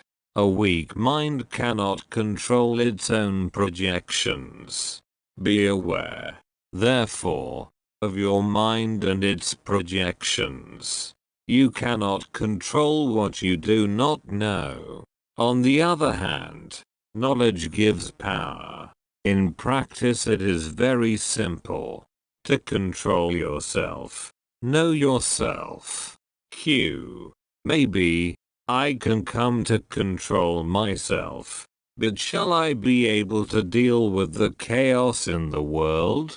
There is no chaos in the world, except the chaos which your mind creates. It is self-created in the sense that at its very center is the false idea of oneself as a thing different and separate from other things.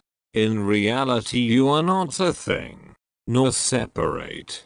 You are the infinite potentiality, the inexhaustible possibility. Because you are, all can be. The universe is but a partial manifestation of your limitless capacity to become. I find that I am totally motivated by desire for pleasure and fear of pain. However noble my desire and justified my fear, pleasure and pain are the two poles between which my life oscillates. Go to the source of both pain and pleasure, of desire and fear. Observe. Investigate. Try to understand. Desire and fear both are feelings caused by physical or mental factors. They are there, easily observable. But why are they there? Why do I desire pleasure and fear pain? Pleasure and pain are states of mind. As long as you think you are the mind, or rather, the body-mind, you are bound to raise such questions. And when I realize that I am not the body, shall I be free from desire and fear? As long as there is a body and a mind to protect the body, attractions and repulsions will operate. They will be there, out in the field of events, but will not concern you. The focus of your attention will be elsewhere. You will not be distracted. Still they will be there. Will one never be completely free? You are completely free even now. What you call destiny karma is but the result of your own will to live. How strong is this will you can judge by the universal horror of death. People die willingly quite often. Only when the alternative is worse than death. But such readiness to die flows from the same source as the will to live. A source deeper even than life itself. To be a living being is not the ultimate state. There is something beyond, much more wonderful, which is neither being nor non-being, neither living nor not living. It is a state of pure awareness, beyond the limitations of space and time. Once the illusion that the body-mind is oneself is abandoned, death loses its terror. It becomes a part of living.